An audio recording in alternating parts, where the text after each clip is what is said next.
We are part of the Fired Up Sports Network of shows.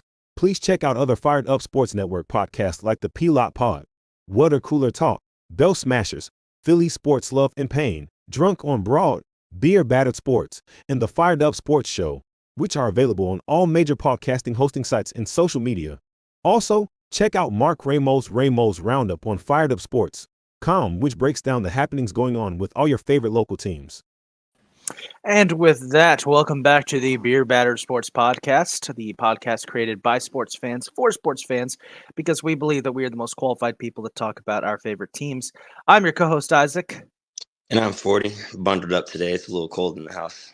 Oh, I know that feeling. I went on a walk this morning right before the show, and about 10 minutes in was like, this was a bad idea. It was just too cold. Yeah. Gnome should be joining us soon. I don't know where he's at. But he's going to join us when he does because he's got a link to join the show. So, time. Kylie, as always, checking in on the chat. How you doing, Kylie? I don't need that sass from you on this morning, okay? But anyway, welcome to the really long episode because holy crap, so much has happened in the sports world this past week. We have way too much to talk about. And the good news is today we're starting a little earlier than usual just so we can cover everything. But today we're going to be talking about NFL Week 14, reactions to all the games. Love you too, Kylie. We're going to be talking about the NBA in-season tournament. The Lakers getting it done in the in-season tournament. A couple other sports I'll give a shout out to because they had some championships that I need to talk about. But first and foremost, before we do anything else, we've got to talk about what happened in baseball this past week because a certain team in Los Angeles broke the sports world. Shohei Ohtani made his decision as he has joined the Los Angeles Dodgers on a 10-year, $700 million contract. $700 million. I don't know what I don't know anything else to say other than just wow. Yeah. Just wow. The most money, the largest contract, I think. I don't think it's the largest contract in the history of sports. Let me just double check that. But it's definitely the largest contract in MLB history. Let me just make sure. No, it is. It is the largest contract in the history of sports. Wow. Just beating out Messi's 4-year, $674 million deal with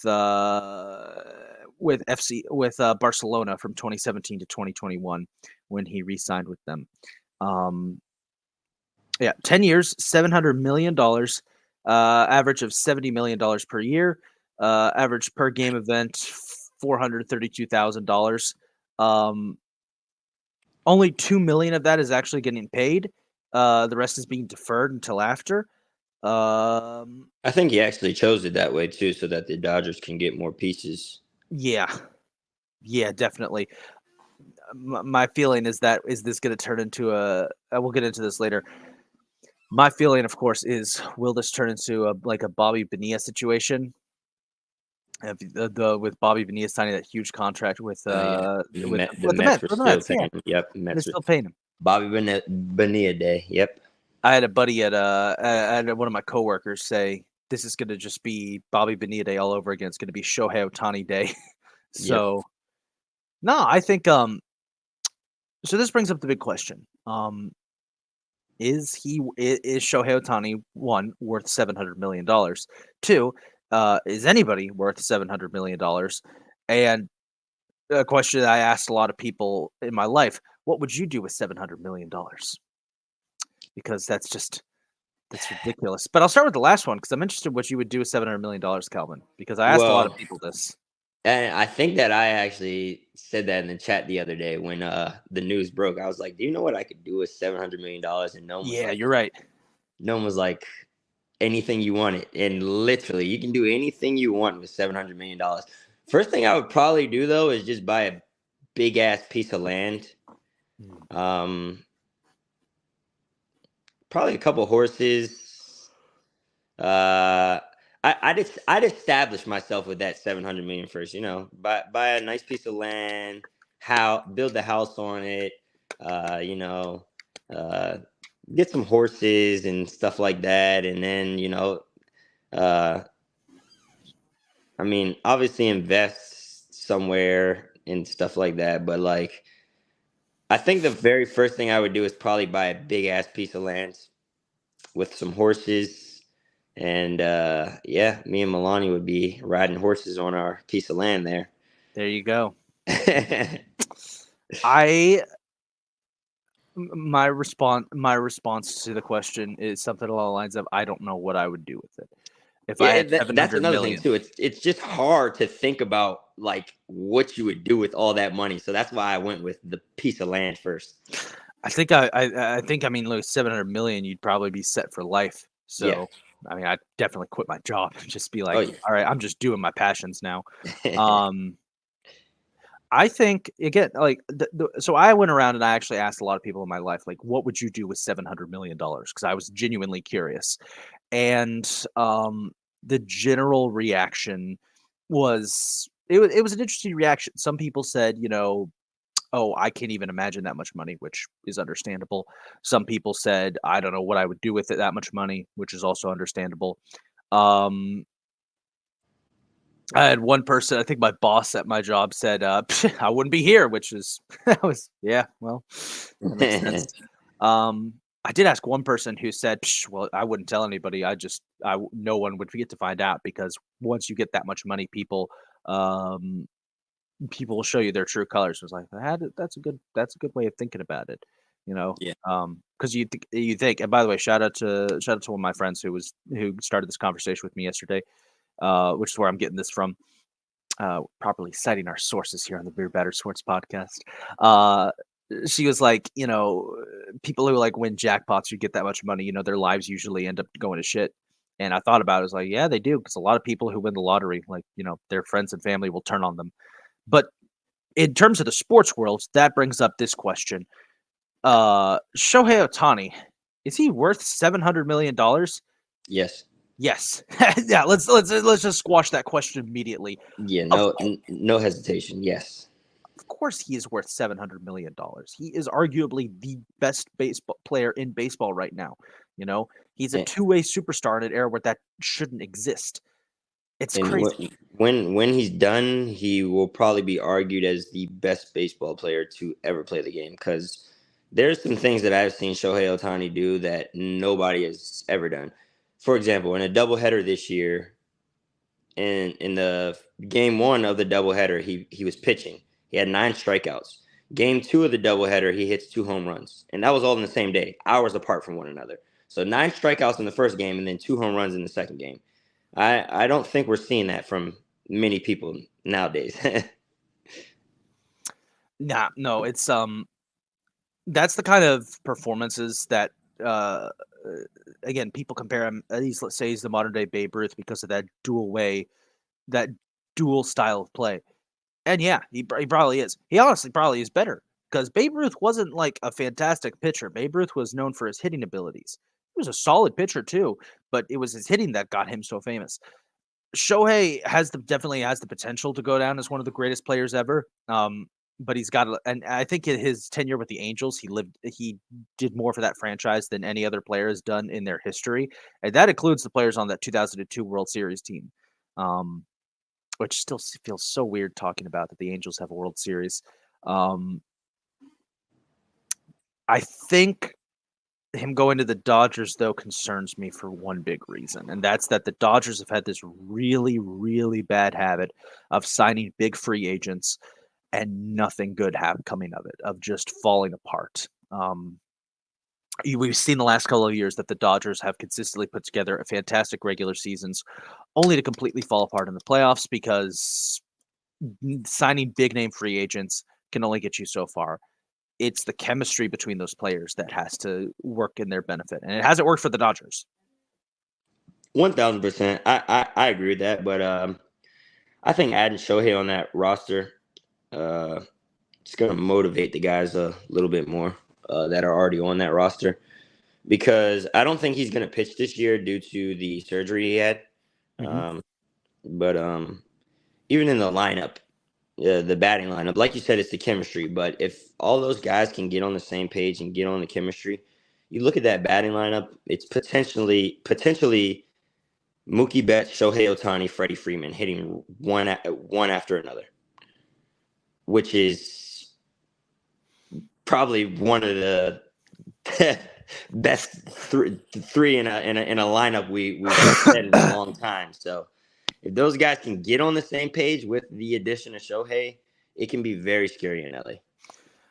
I definitely think the Dodgers are still going to be able to contend. I think their hitting they've immediately jumped up as probably the scariest team to face in terms of hitting. But again, I just don't know how they're going to perform in the playoffs because the Dodgers so far this decade, with the exception of 2020 and their World Series run, they've underperformed in the playoffs. So it's really going to be interesting to see if this is the piece that they needed to get back on top. This, of course, has opened up the door now because now people are asking, well, what about Yoshi Yamamoto? And it looks like he's nailed it down to either the Yankees, Mets, or Dodgers, which I'm starting to see why Shohei deferred most of his contract, because that does open the door for the Dodgers to try and get Yoshi too. I personally want to see him be a Yankee. I mean, we already had the great news of getting Juan Soto, which that was finalized between episodes. That was awesome. We had to give up some longtime players though, which was a little upsetting. I mean, we gave up some guys that I didn't really care for, but then we gave up Michael King and Kyle Higashioka, which was, I'm gonna miss Higgy. The Mets though, that's the interesting one. The Mets trying to aim for Yoshi. I don't know about that one, and I only say this. I say this out of love, Calvin. I only say this because I don't know what the Mets have to offer for Yoshi. I mean, yeah, 100%. You're going to be playing in New York City, and he said he wants to play on the biggest stage, and it's like, well, yeah, you would be playing in New York City, but the Yankees are here, and well, the Yankees and Mets both, insane payrolls, but fell way below expectations last season.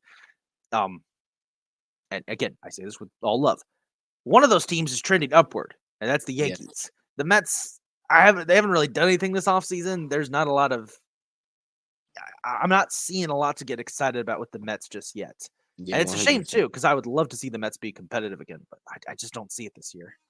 No, 100%. I can agree with you, even though that's my team, and it sucks to say, but I mean, I kind of already expected it just due to when Max Scherzer had that interview when he got traded, and he was already, leaking the news of, the general manager told me himself that those guys don't plan on winning again until 2025 or so.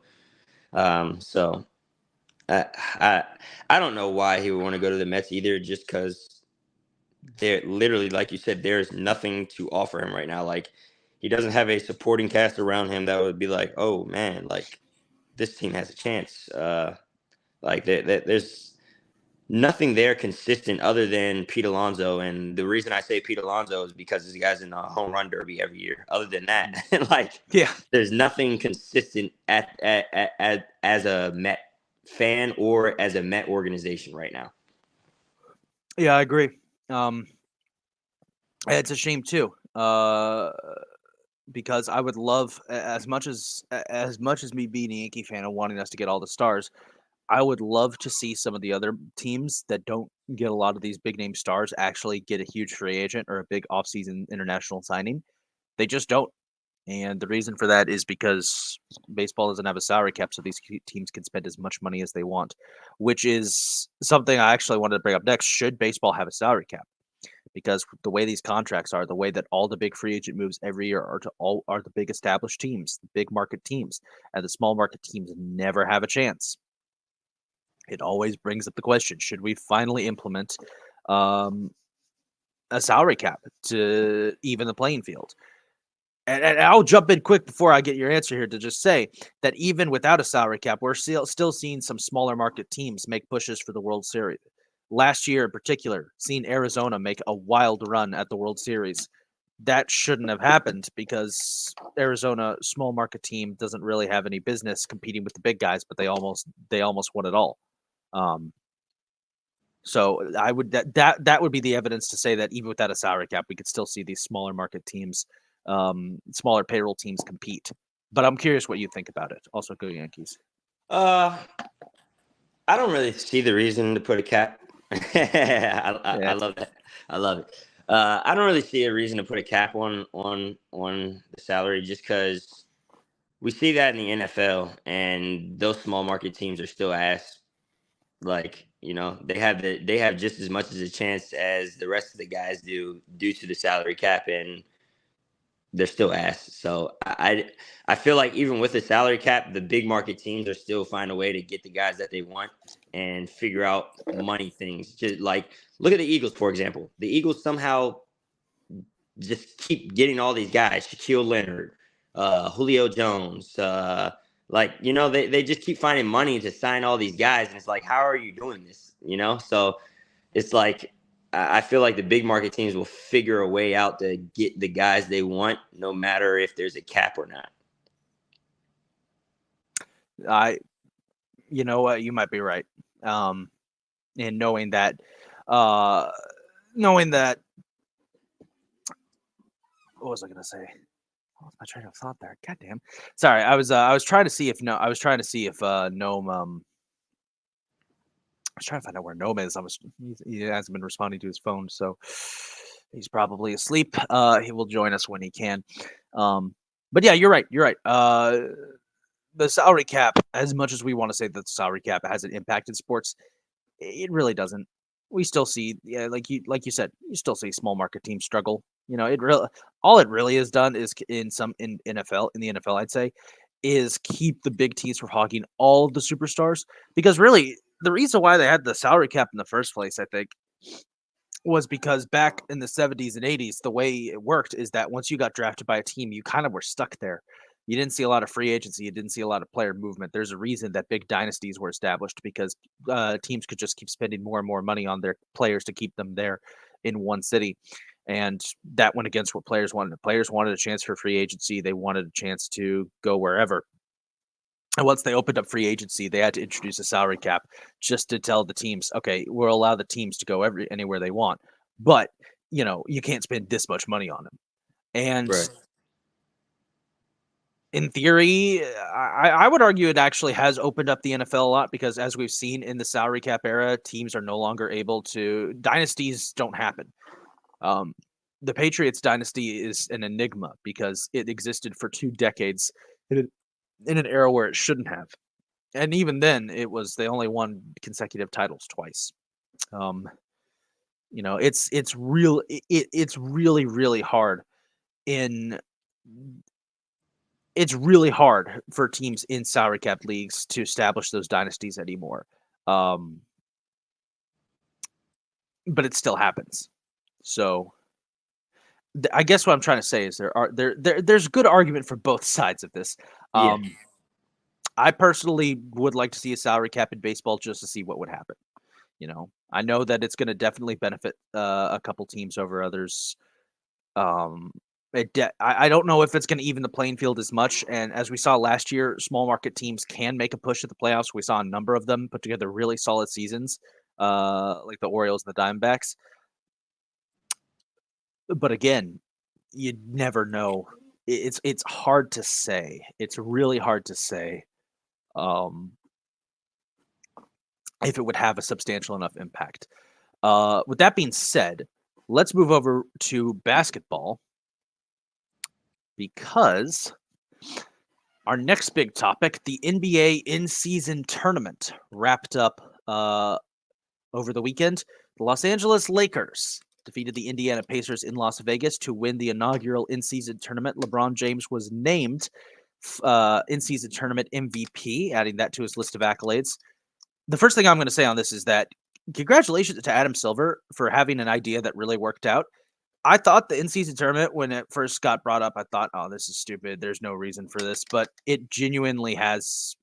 It was actually a lot of fun to watch. I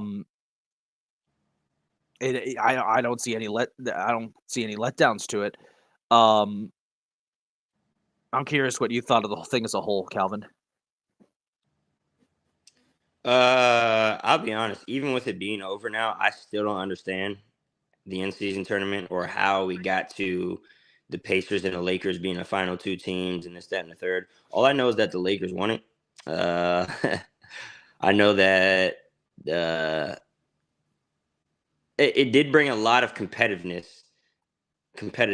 and I like that because you usually don't see that in this time of the season, and I think that's what Adam Silver is trying to bring to us is for the fans was that we see some competitiveness during this time of the season, during the beginning of the season, stuff like that. Because usually a lot of teams don't turn like there's teams that are good enough to know that. All right, we just got to win this amount of games until the All-Star break. After the All-Star break is when we really put our foot on the gas so that we can make that playoff push. But with the in-season tournament, it was like, all right, there's an extra $500,000. And then especially like the guys that are on two-way contracts and stuff like that, that was more motivation for them and more motivation for those veteran guys to help those younger guys who don't make as much money as a LeBron James or an Anthony Davis or something like that, or go get that extra $500,000 because now they can help their family in a different way that they couldn't before that in-season tournament. So yeah, at first I thought it was a stupid idea as well, but in the long run, I think, and I'm not even just saying it because the Lakers were the ones that won it, but I do think that it will be beneficial for the NBA in the long run as well, just because there is that $500K incentive, so it gives those guys that extra. And yeah, I know a lot of them are millionaires, and then you got guys like LeBron and Steph Curry that are damn near billionaires, but like. That's why they're billionaires and millionaires is because they understand the value of, $500,000. So, yeah. Overall, I'd say it's been a major positive for the league. That incentive you talked about, I definitely think has helped to what was I going to say? I'm not I mean, the Lakers winning it, and this is no offense against Lakers fans. Lakers winning it was kind of like, great. Well, it's the same old team. But the tournament itself was a lot of fun, seeing a lot of teams you wouldn't expect making deep runs. The Pacers in particular, who turns out that those last couple of games that were shown on national TV were their first nationally broadcast games in like years, which shows the next big issue the NBA needs to address, which is the fact that the that ESPN and TNT do not give any attention to certain small market teams, which is part of the ongoing issue of small market teams in sports in general. But I thought it was a great success. I think that, like you said, there's that incentive that was it 5K, 500K? Yeah, 500K. That 500K incentive again, I think pushes these teams to remain competitive because the NBA season is a long season, and honestly, I think this probably would this could probably help ward off tanking. Players want to get that check. Like, here's an opportunity early in the season. Even if your team's not that good, you can make a run at the in-season tournament and still have the Pistons. Oh yeah, well, shoot, those guys. Good God, there's some ass teams in the NBA this season. I'm looking at the Pistons. I'm looking at the Spurs. I'm thinking, how did we get here? This is disgusting. I think the Pistons have lost 20 straight. I think they have. Let me actually take a look at the standings while we're here. By the way, folks, we're continuing to try and see if where Gnome is. He's not responding to any texts, so he's either asleep or God knows what happened. My camera's going to disappear for just 1 second, but I'm still here. No problem. So taking a quick look at the standings, the Pistons have lost 20 straight. Holy wow! They started 2-1 and have lost 20 straight. That is horrible. And what's even crazier is there's a 17-game losing streak over in the West. That's San Antonio. Those two teams with 17 or more losses in a row. That's insane. Yeah. I don't know. San Antonio could win tonight just because the Lakers are coming off a back-to-back. They just played Dallas last night. And I don't know if LeBron or AD will be playing just because, they coming on AD should play 100%. LeBron, if he rested, I understand due to the fact that the guy's going to be 39 years old in 2 weeks. I mean, just only so much your body can take at that age, especially just going through the in-season tournament and then, having a high-scoring game the way they did with Dallas last night. I think that final score was 127, 125. Let me pull that up. Yeah, 127, 125. Yeah, he deserves some rest due to the fact that at 38 years old, this guy's still having to go out there and score 30 points a game for his team to be able to compete and have a chance to win. But Anthony Davis, especially because the Lakers lost last night, there should be no doubt in my mind that he should play. I actually am I'm actually hoping he plays because I would like to see how Victor Wembanyama matches up against him. Yeah, that would be a fun matchup. Something interesting I've noted looking back through these scores. You ever wish for the days when teams would play defense again? Because Yes. that one, because somebody uploaded the entirety of Game 7 of the 2010 NBA Finals on Twitter, and the comments were full of like younger fans being like, "Oh, this is so boring. There's like no scoring." It's like that's how it was. They played defense, man. Like If you were scoring 30 points back then you were actually a dog because the games were ending at like 96 to 88. am I the only one who really wants that back? Like, I think it's because I work in college sports, so the college game, we don't get those ridiculously high scoring games. But it just feels like, man, and I'm going to sound like a boomer here. It's just not as it's more fun when you don't know if it's more fun when making a shot means something. Because now it just feels like teams are making shots, and it's just, okay, whoever scores the most and whoever can outlast the other. Back in the day, it really was you had to strategize, you had to play defense, and I kind of miss that because looking at all these high-scoring games, it's like there's just no flow to them. Well, you know what it is? It's Steph Curry. He ruined that with that three-point line. Because even last night in the Phoenix Golden State game, I watched the Warriors get 4 offensive rebounds on one possession, and every shot was a three-pointer. Every single shot. And it wasn't just Steph Curry that was shooting them. Klay Thompson, Andrew Wiggins, Draymond Green. Like, every shot was a three-pointer every time they got an offensive rebound. It's like there's other parts of the court, too, that you could take a shot from. I hope they understand that, So here's what we're going to do, because I need to make sure this man is alive. We're going to talk about, I wanted to give a quick shout out to a couple other sports, and we're going to take a 10-minute break because I need to try and get Noam on the line because I'm trying to find out if he is alive or if he overslept, because it is concerning me that he is not reported for duty yet. So before we take a quick 10-minute break to anyone listening, we're going to take a 10-minute break and be back at 1:10 to pick up with the NFL, because I did promise this was going to be the long episode because there was a lot to talk about. I do want to give a quick shout out to the Columbus Crew, who defeated Los Angeles FC to win their 3rd MLS Cup on Saturday. This is the Crew's 2nd title in the last 4 years. They have emerged as one of the dominant teams in MLS. Speaking of small markets, that is probably one of the smallest markets in all of American sports, and they've just won their 3rd championship, their 2nd in the last decade. This was a team that, if you don't follow MLS, which I know a lot of people don't, a couple of years ago, the Columbus Crew were on the verge of relocating because they were owned by Jerry Haslam, owner of the Cleveland Browns, who wanted to move the team to Austin, Texas. And they were saved by a new ownership group. They splurged in the offseason for a bunch of big name transfers. And now look at this. 2 titles in the first 4 years of the 2020s, looking to be the team of the decade. Shout out to the Columbus Crew. Shout out to Columbus. Shout out those guys. Yeah.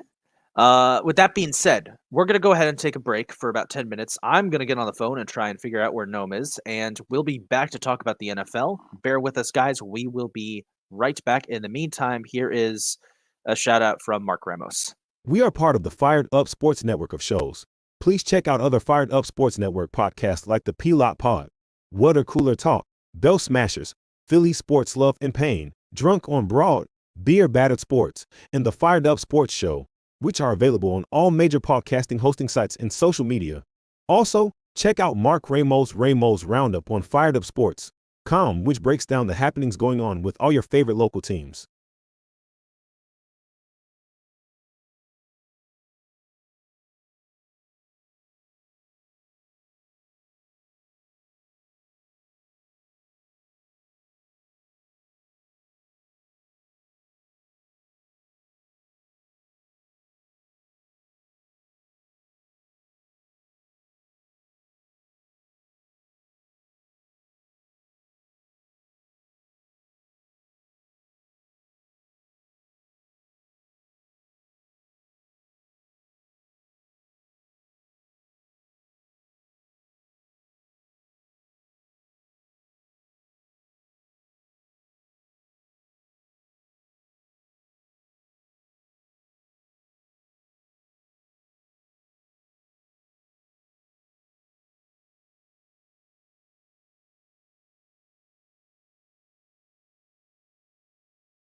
All right. Well, so we tried our best, but welcome back to the show.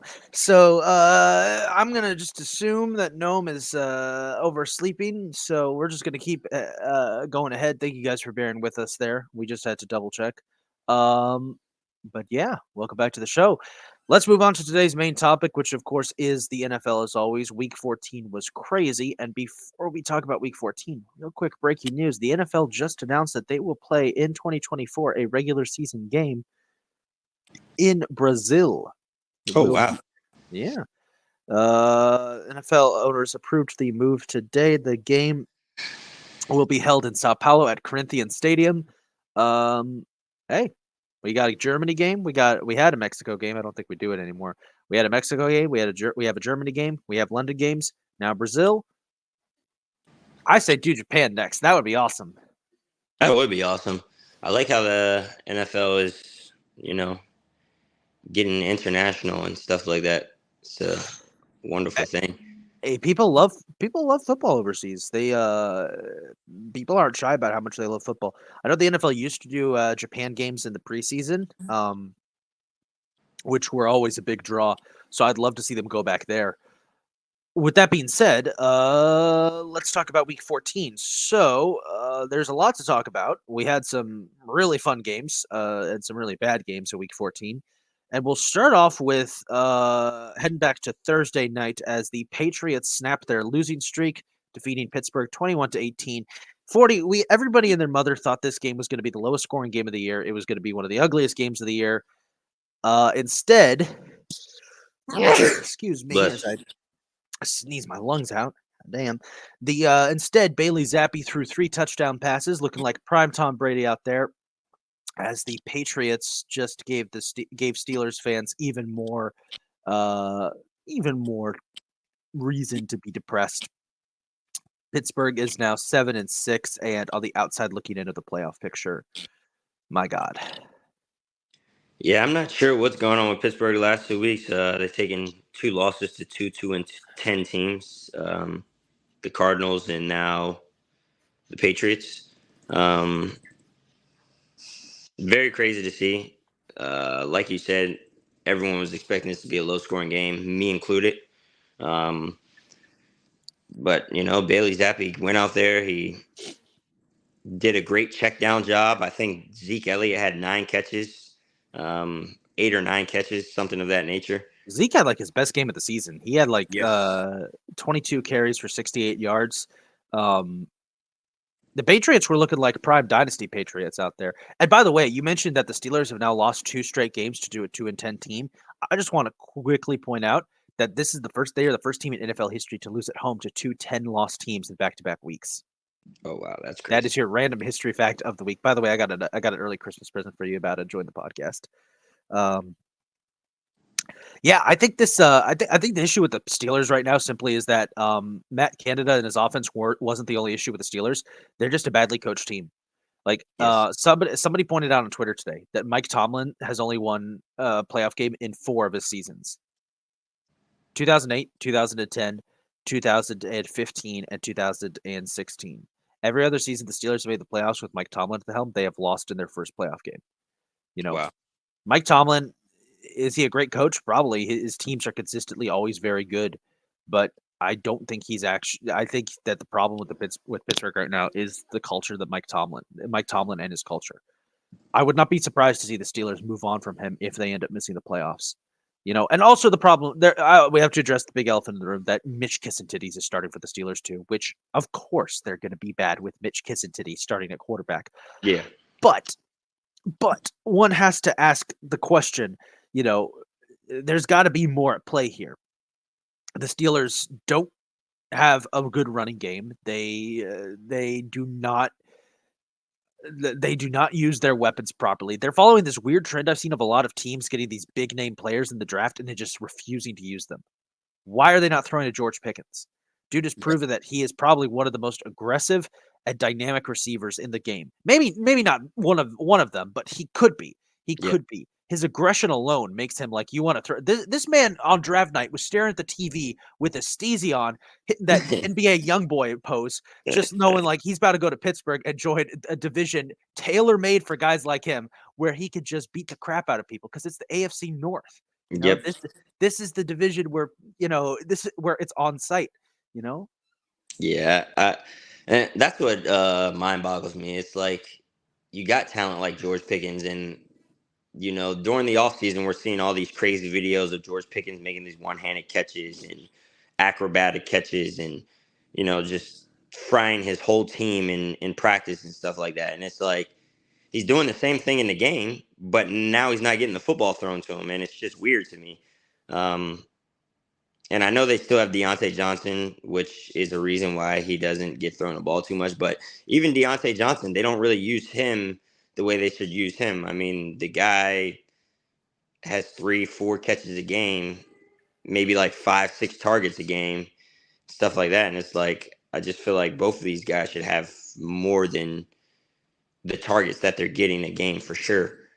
And they should definitely be more acquainted into the offense, and I think it would open up a lot of their running game for Najee Harris and Jaylen Warren as well. Yeah.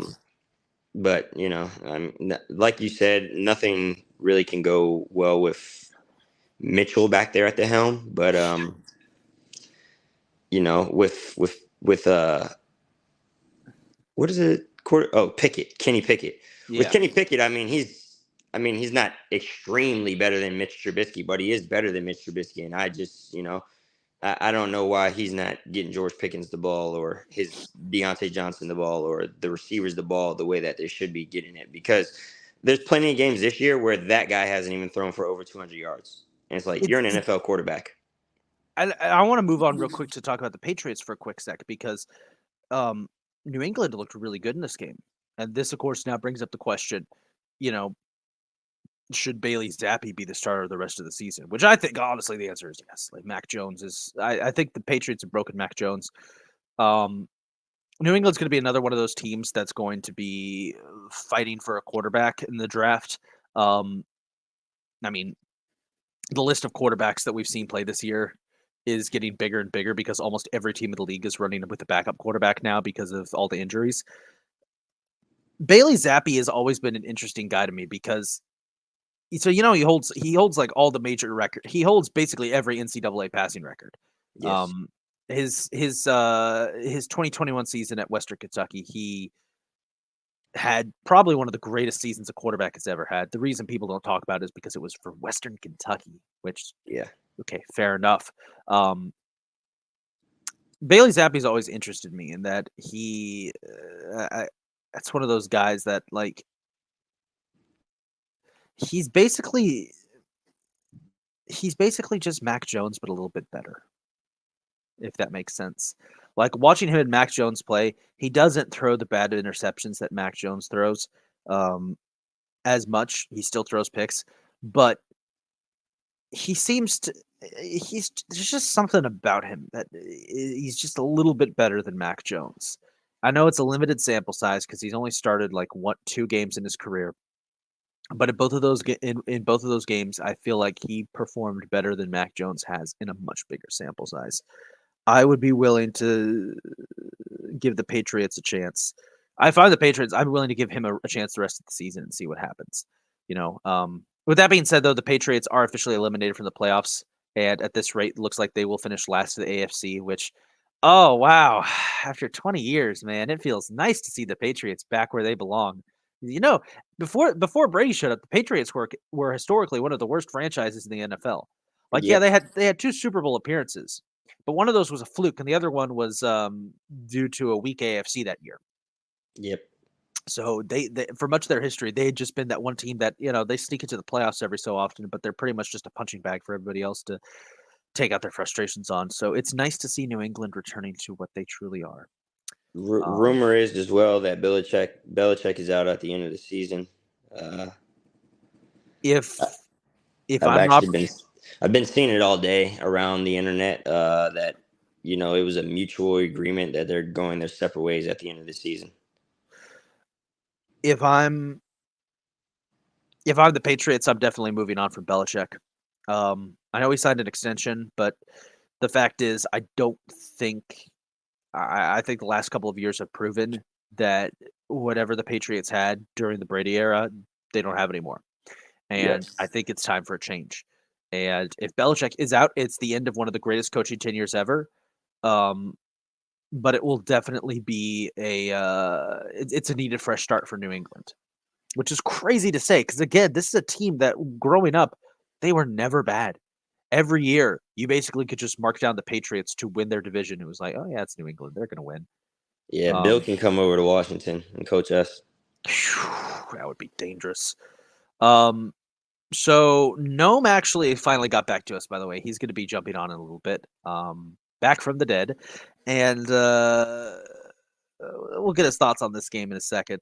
Let's move on to Sunday's early games, and let's quickly start with Bucks Falcons. Tampa Bay, last second touchdown pass from Baker Mayfield to Cade Otton gets the win over the Falcons. Tampa Bay at 6-7 now leads the NFC South. The NFC South is how the NFC East used to be a couple years ago, where you never knew who was going to win the division because the division was so bad, or like you had that one team that was 10-6, and then everybody else was 8-8 or lower. But they just make the NFL just look terrible because nobody in their division has a winning record, and somebody's going to make the playoffs, which is sad.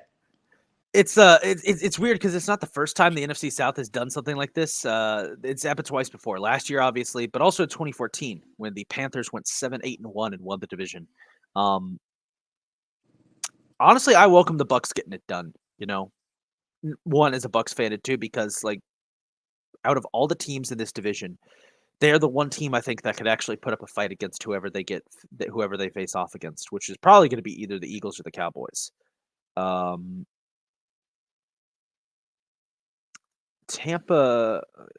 Let me see. Okay. Tampa this season, despite having lost a ton recently, haven't really been getting their ass whooped. We had a couple of one-sided games where, yeah, we got that ass beat, but we've also been playing a lot of our games really close to the chest, and the problem has been that we just haven't been able to close them out. And I attribute much of that to bad coaching and also injuries to our defense. But this game finally showed what we can do when we actually pull it out at the end. A clutch victory that comes just what the doctor ordered. Exactly the kind of thing that we desperately needed, especially against the Falcons. Like out of all the teams in our division, the Falcons are the one that I don't think the most about. But this season in particular has kind of been more like, we got to beat the Falcons. So for us to get that done, it's just perfection. That being said, I do think we'll probably, if the Bucks end up winning the division, whoever is winning the NFC South is getting that ass whooped, just whooped in the playoff. But the Bucks might be the only team that can put up a fight. Because again, like you look at their games this season, they haven't been getting their shit kicked in. They've been playing close games that just haven't gone their way. The Falcons and the Saints, on the other hand, nah. And I'm not just saying that as a hater. I'm saying that as they're going to get beat the fuck up if they get into the playoffs. Yeah, no, I agree with that. Great take there. Yeah, I can definitely agree with that as well. With the Bucks would be the only one in that division that could maybe put up a fight against one of these teams in the playoffs. Because you guys have a solid defense, run defense is absolutely very solid. So definitely could give a team a push in the playoffs. As far as winning a game in the playoffs, I don't know about that, but no way. Yeah, definitely could give a team a push. But overall with the Bucks this season, I've actually been very impressed. If you want me to be honest, because I mean, you and the rest of this podcast and everyone who watches it, you guys know how I feel about Baker Mayfield. You guys know how I feel about Josh Allen. But Baker Mayfield has actually impressed me this year. I didn't expect him to even get 6 wins this year, and he's gotten 6 wins so far. So I'll give Baker a pat on the back for that. And with that, welcome. hello. Hey guys. Wait, So my I'm camera's so my late. camera's going off for a second. No, I have a bet to win. Were you sleeping? Yes, I was. But I win. in my defense, I was up till 7 a.m. getting shit done, and I worked fucking 12 hours yesterday. So that's my excuse. That being said, I am sorry I'm late. No, bro, you're was good. like, You're oh my good. god, I woke up freaked out. Dude, you Missed, are missed fine. everything this morning, so at You least are I can make fine, it for bro. the second half of this. Hey, man, you're So fine. For anyone who's curious, our boy Noam here just finished up a semester of college, got all his exams done. So this man has been working hard. So he deserves a break. I do deserve a little bit of a break, but I am sorry. Anyway, I heard us You're talking fine. about Baker Mayfield, my favorite quarterback. Well, real quick before you do that, I'm curious what your take is on the Patriots Steelers because we just finished talking about that before you jumped on. This is probably hindsight bias, but when we were talking about it, in my head, I was thinking, man, rarely have I ever in my life seen the Steelers ever beat the Patriots, no matter how good either team is or how bad either team is. But then I'm like, no, I can't trust the Patriots because they are so hysterically bad and the Steelers are good. Boy, do I wish I had just gone with that thing because, oh, it was great. They whooped them. Steelers got whooped by the Patriots. It was wonderful. That's my take. It was great. Good for the Steelers, man. They need to keep that up. Yeah. I don't know what the Patriots were doing, but if they figured out something that worked, or if the Steelers are just the Steelers, but more where that came from, and preferably, I'd like to see that. Bailey Zappa looked, or is it Zappy or Zap? Does anyone know? Zappy. Zappy. Okay, well, fucking Bailey Zappi looked better that game. Looked better than Mac. Bailey Zappi isn't terrible. I'm still here. I just had it. I don't think he's terrible. You're good, man. We were just talking about the Bucks getting that last second win over the Falcons and how Tampa Bay is probably the only team in the NFC South that could put up a fight in the playoffs if they win the division because everyone else is getting that ass whooped. I disagree with this. I think all teams are equal in regards to getting how well they would do in the playoffs. And by all three, I mean all three that are available. They're all 6 and 7. There's not much to me. There's not. I know they won, but to me, there's actually not too much separating the Bucks from the Falcons. I still kind of think the Falcons might be a little bit better, but I wouldn't be shocked if the Bucks take the division. I mean, they've been winning and winning convincingly. Did they get a safety this game? Right? They got a safety, right? Yeah, they got a safety. It was a dumbass safety, but it was a safety. Does that make the second week in a row that the Falcons have gotten safetied? The Jets did it to them last week too. Yeah, they did. They did. Yeah, I don't know. I don't know if it's something to that or if it's just the Derpy Bird's gonna. I don't know, but the Bucks do look pretty good. I heard 40 saying as it came on, Baker's looked pretty good. Baker's looked better than I've given him credit for sure. Yeah. I just, why would I believe in him after what I've seen after he left Cleveland? He's not done one good thing until this year, and he's actually played competent football for a Tampa Bay team that kind of needs him and his confidence.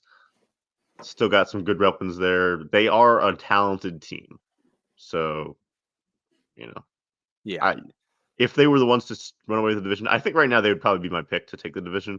But the Falcons to me are neck and neck with them, and the Saints will probably. I feel like the Saints have higher upside, but they're going to keep shooting themselves in the foot. I kind of don't believe in what I see from New Orleans at this point. I don't know how you feel about that. Well, I can assume I know how you feel about that, but it should be right to assume how I feel about that. Yeah, you know how I feel about them.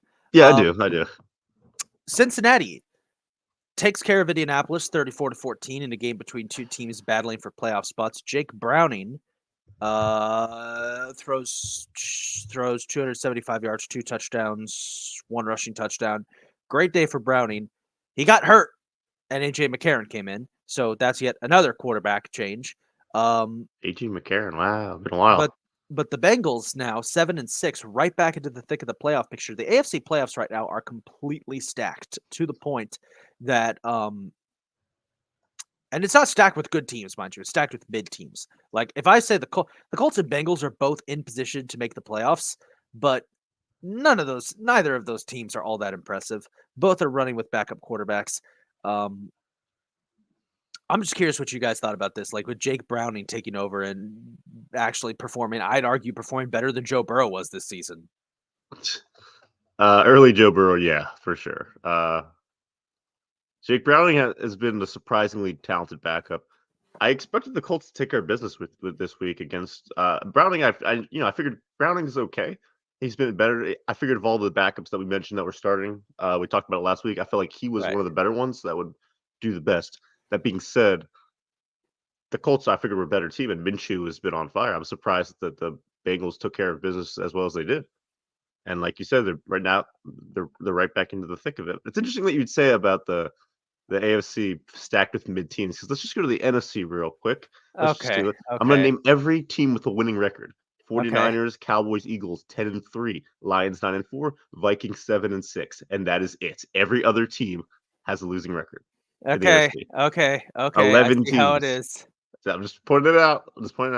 You're Only not wrong. 5 teams in the AFC have a losing record. You're not wrong. Sam, we're all thinking it.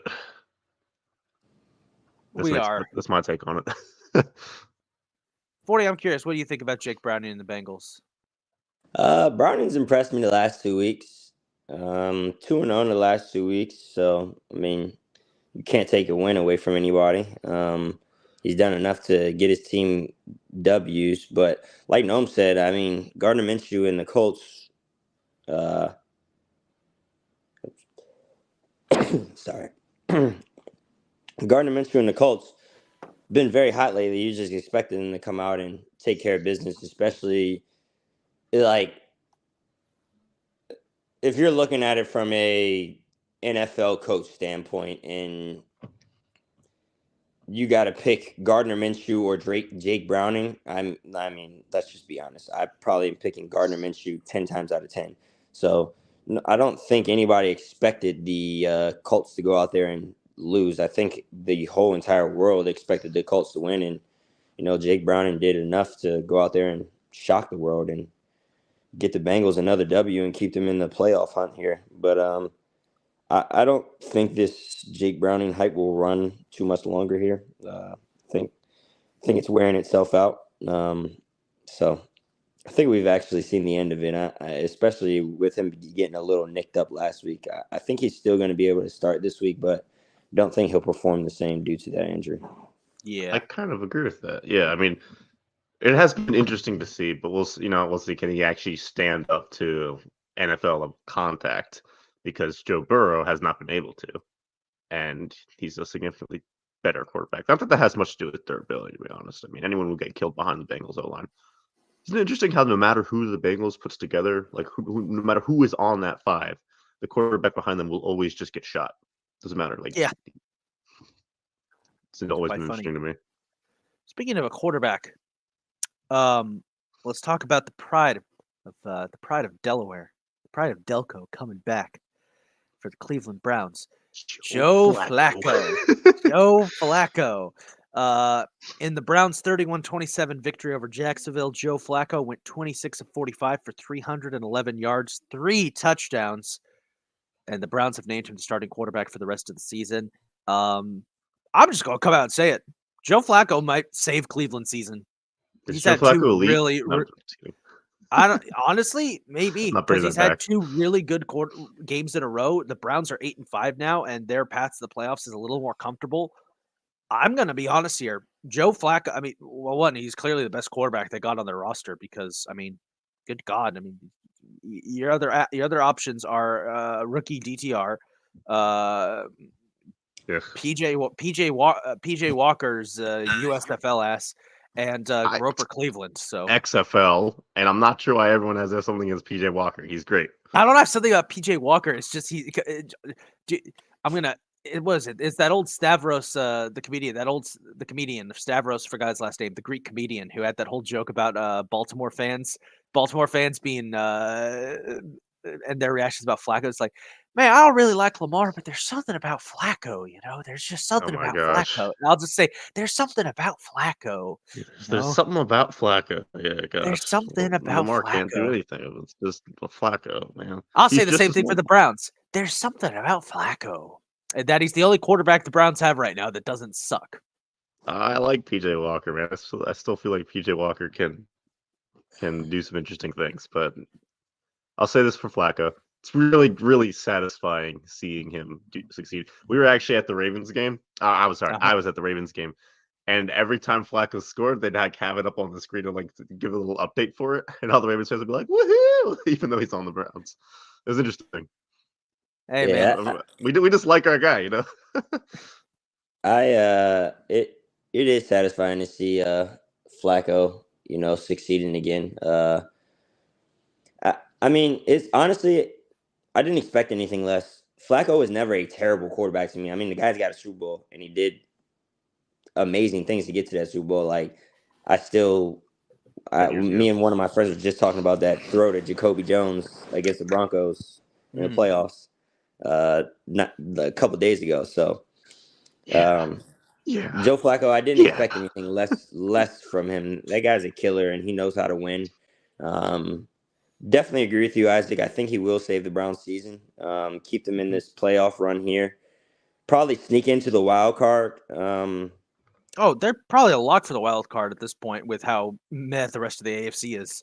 Yeah, that's true. So yeah, I'm excited to see what Joe Flacco will bring to this team for the rest of the year, honestly. And he has a great supporting cast around him. I mean, Amari Cooper, David Njoku. I think David Njoku scored twice, actually. He did. He gave me a big ups in fantasy, helped me get into the playoffs in fantasy. Thank you, David Njoku. Yeah, so Njoku, so I mean, Jerome Ford, Nick Chubb, Cooper, I already said, so as long as that supporting cast around him can stay healthy and be up to par, then I think those guys can make a little bit of a run here. Here's my question for Noah. Flacco's getting offers to be an analyst. Good thing he didn't take it. Yeah, good. Oh yeah, for sure. I agree with that. I'm surprised Flacco has had this much stuff. Let's be fair. There's a little caveat here. That's just 2 of those big touchdowns were screens. Now, I'm not saying he didn't play well because he played phenomenal. I'm just saying the stats do not necessarily tell the story. I mean, it's a screen. I'm just saying. It's not like my question. Anyone could have thrown a screen except for maybe Trubisky. Maybe might not have been able to throw it. He might have overthrown the screen. But most quarterbacks can hit a screen. That being said, I will say the corner route to Njoku though was a great ball. Oh my God, stellar! Yeah, I'm not trying to take anything away from him. I'm just pointing out. Stats are stats. They don't always tell the story. You gotta always look at the films and everything. So these 3 touchdowns he got, one of them could have easily just been a rushing one. He's tossing. It might as well could have been a shuffle pass. But he still phenomenal showing from Flacco. I'm very happy to see him succeed. I hope he continues succeeding until the playoffs. It'd be funny to have him back in MT Bank Stadium for the playoff game. Yeah, that's what I was going to ask. What happens if the Browns make the playoffs and play the Ravens? Then the Ravens probably put a 40 on them because they're pissed off at the Browns for the way they won last time. Like Greg Newsome pick 6. Yeah. So. Meanwhile, up in New York, the Jets put together a stunning performance over Houston in a game that was scoreless at the half. Zach Wilson erupted for 301 yards, 2 touchdowns in his return to the starting lineup as the Jets blasted Houston 30-6. CJ Stroud left with a concussion. Don't know how serious it is. I'm so sick and tired of the Jets, man. I'm not. They won this week, and I'm still mad at them. Why are you mad at them? What's the beef with the Jets? It's stop ruining CJ Stroud's MVP aspirations. I know he wasn't going to win it at all, but I think that's died off a little bit. I want it to be delusional for a little bit longer. I don't say it's delusional. I mean, people, if ESPN's talking about it like it's a real thing, I don't think it's wrong enough to do so. Even before the injury, though, Stroud didn't look good. That Jets defense, as much as the Jets offense is shitty, that Jets defense is absolutely phenomenal. They fly to the ball. They break up passes. They get interceptions. They do what they need to do. And even before that injury, he didn't look good at all. Yeah, it was falling off a little bit. I mean, Stroud's I still think is having a phenomenal rookie year. He is. The Jets, I mean, like 40 said, their defense it's not being talked about as like one of the greatest defenses of our generation, but really they are. Like they really are. This is one of the best defenses I've seen in the last 5 years. They're incredible. Yeah, they're stellar. That being said, I mean the offense. I mean Zach Wilson. This is the second game this year where he's just blown up and just played amazing football. I'm not saying this is what we're going to see from him in the future or even next week, but you know, Well, it helps going back to what you said about Flacco and 2 of those touchdowns being very long screens or screen plays. It helps when you throw the ball at Garrett Wilson 12 times. You know, when you throw the ball at Garrett Wilson 12 times, it's easy to go get 300 yards because he accumulates for 150 of those yards. Yeah, after the catch. Right. Yeah. He's a weapon. He's a good weapon for any quarterback to have. It's nice to see Zach Wilson kind of making use of the weapons they have and not just trying to flail around or whatever he's been doing for his career up until now. The Jets, I don't know. I think I took Houston to win that game. I think we all take Houston to win that one? Yeah. Yeah. Damn. Yeah. Jets have a solid defense though. They can still win. There was a lot of trappy games this week. Too many, dude. I got every game wrong. Well, almost every game wrong. What's the one game you got right? Yeah, the one that you went to. Let's talk about that game. Rams-Ravens. I'm just gonna come out and say this is probably one of the best games of the entire season. Boo. I mean, wild. It was a great overtime. Wild back and forth game. Clutch plays out the wazoo. And a fantastic finish in overtime as Tylan Wallace returns a punt 76 yards from the touchdown. Was there a block in the back? Maybe. I don't care. I don't care. We'll get into that. How was the stadium after that?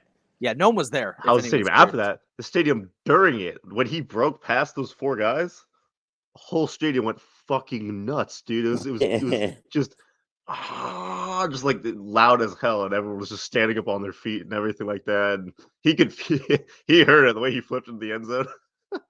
That was strictly due to like I can see it in my head right now. That was a very, very, very, very, very interesting game to go to. I was going to say that it was really fun. I gotta say though, Tylan Wallace, what a way for him to redeem himself. Because earlier in that game, I think halfway through the first quarter, we're whooping them. They get let's see, we get the ball, we go down and score. They get the ball, we stop them, we go down and score, and then we have perform another amazing stop. And Tylan Wallace is not the gunner because we have Duvernay back there, the returner at the time. He lines up in the neutral zone. I don't think this is gonna be the first time we're gonna be discussing this, but this is he lines up in the neutral zone on a 4th and 5. Isaac's face when you said that was hilarious. Oh, we're not talking about that game. We're not. I don't know what you're talking about, but he lines up in the neutral zone. I've never seen a neutral zone infraction on a 4th and 5 before from a freaking gunner. Like it's just you have one job. Defense has to trot back out there. From that point on, the Rams go down and score, and from that point on, we're playing catch up for the whole game. Like we couldn't get our momentum back. Lamar, I'm not even gonna lie, Lamar could for whatever reason he could not throw. I mean, it was the game was super wet. Like it was raining like crazy. I think the ball was wet.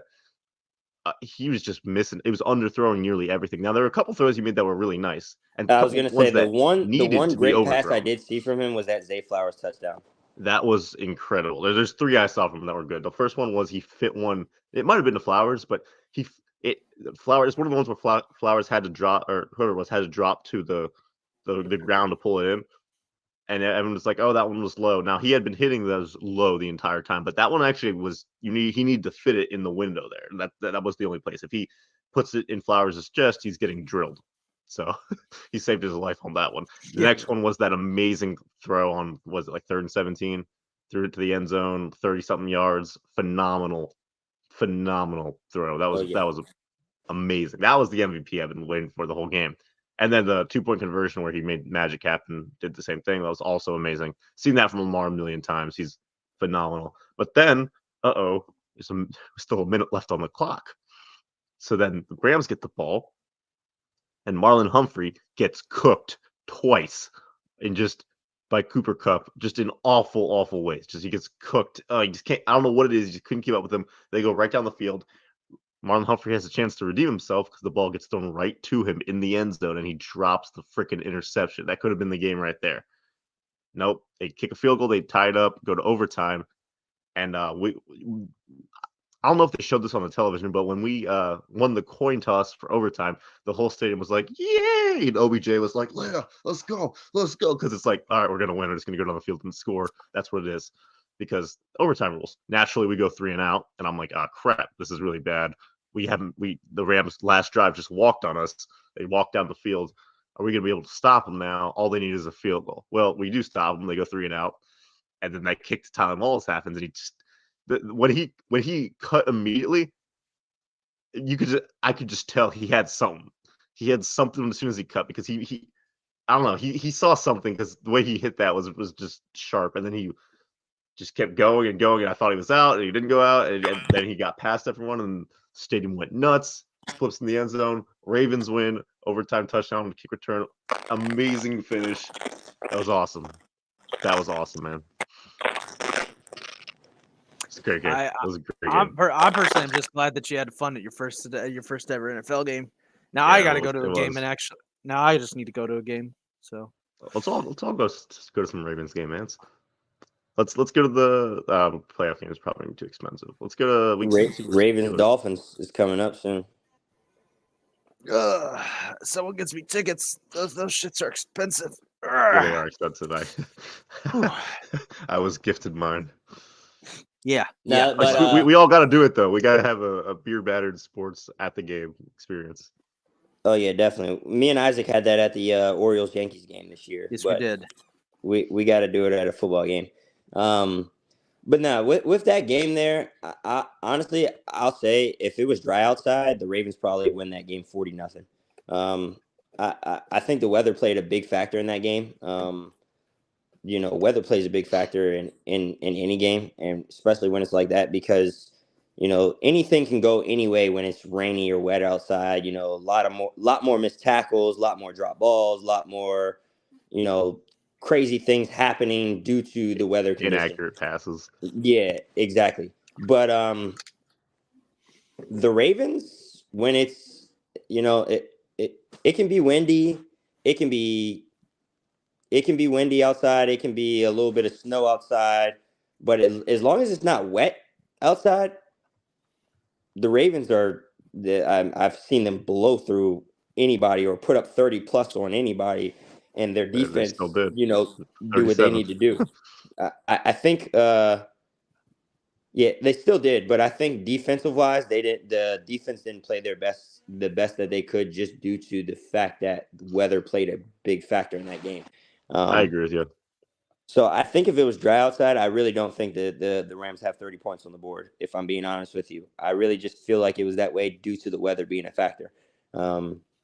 Overall, though, great game on both sides. Matt Stafford looked good. Cooper Kupp looked good against a pretty good defense at home. Yes. Yeah. In the rain. Very. And Stafford was picking them apart, and Lamar could not.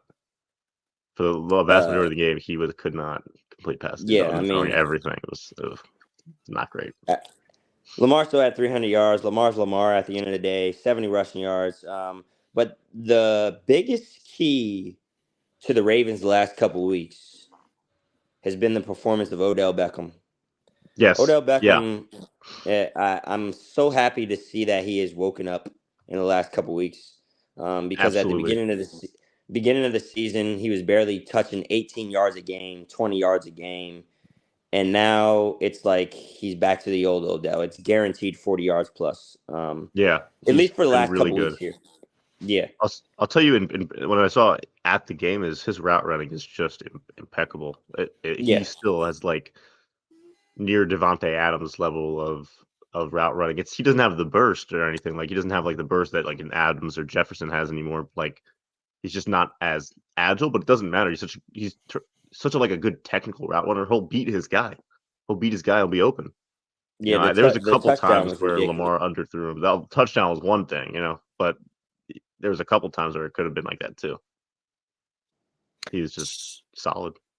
And honestly, if Lamar doesn't throw that ugly ball back shoulder on the slant and go, Marley, please Talking about be the quiet. interception.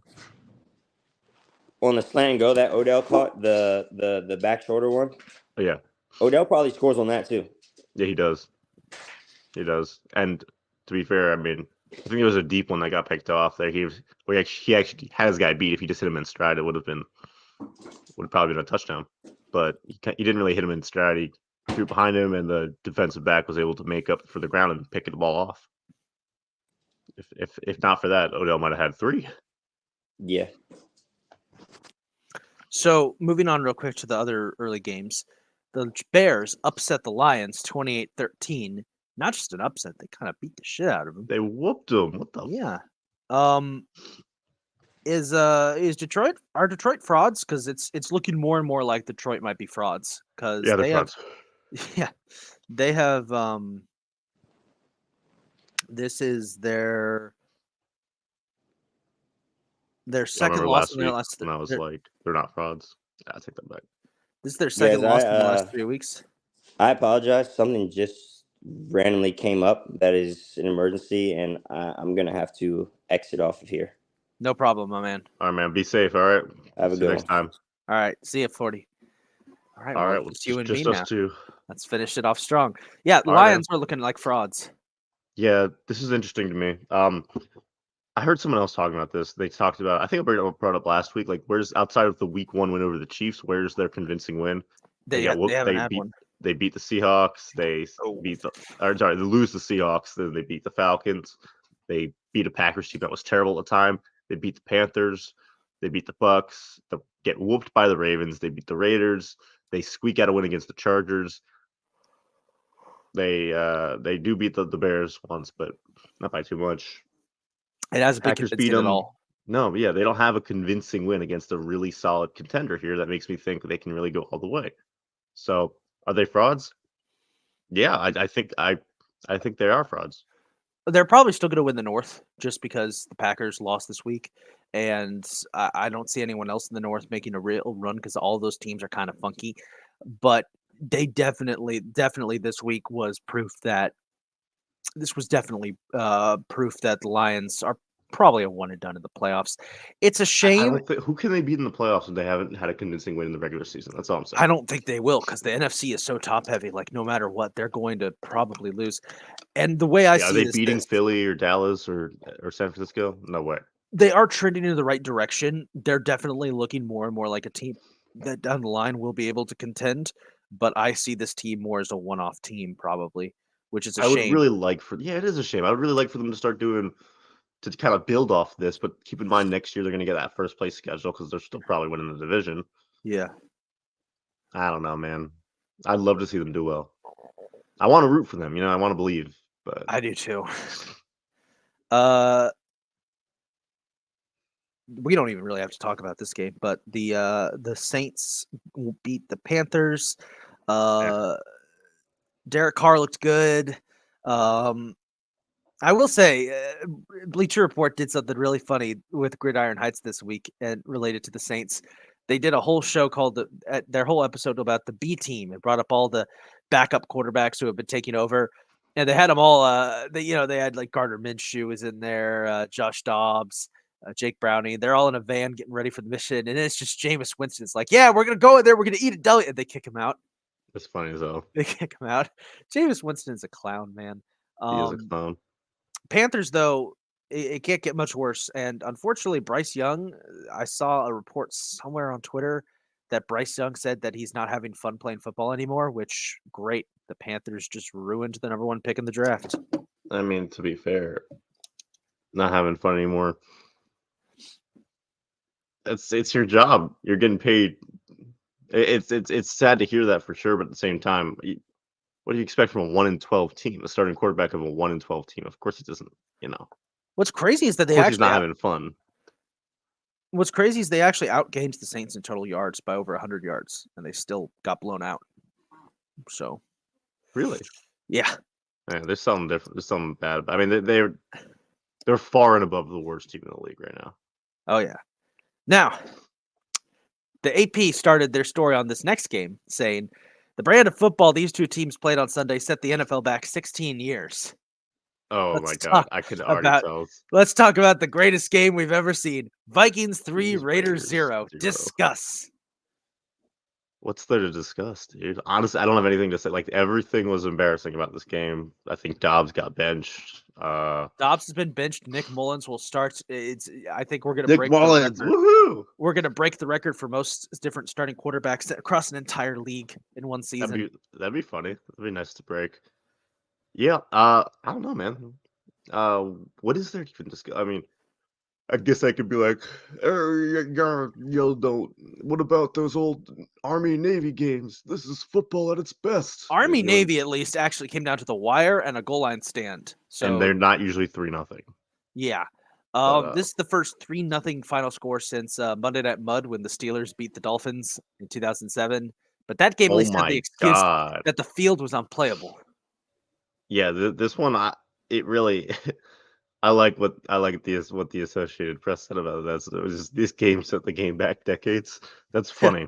That's funny to me. I don't think it set them back decades, but I get the argument for it. It was pretty embarrassing football all around. Vikings couldn't do anything. The Raiders couldn't do anything. Yeah.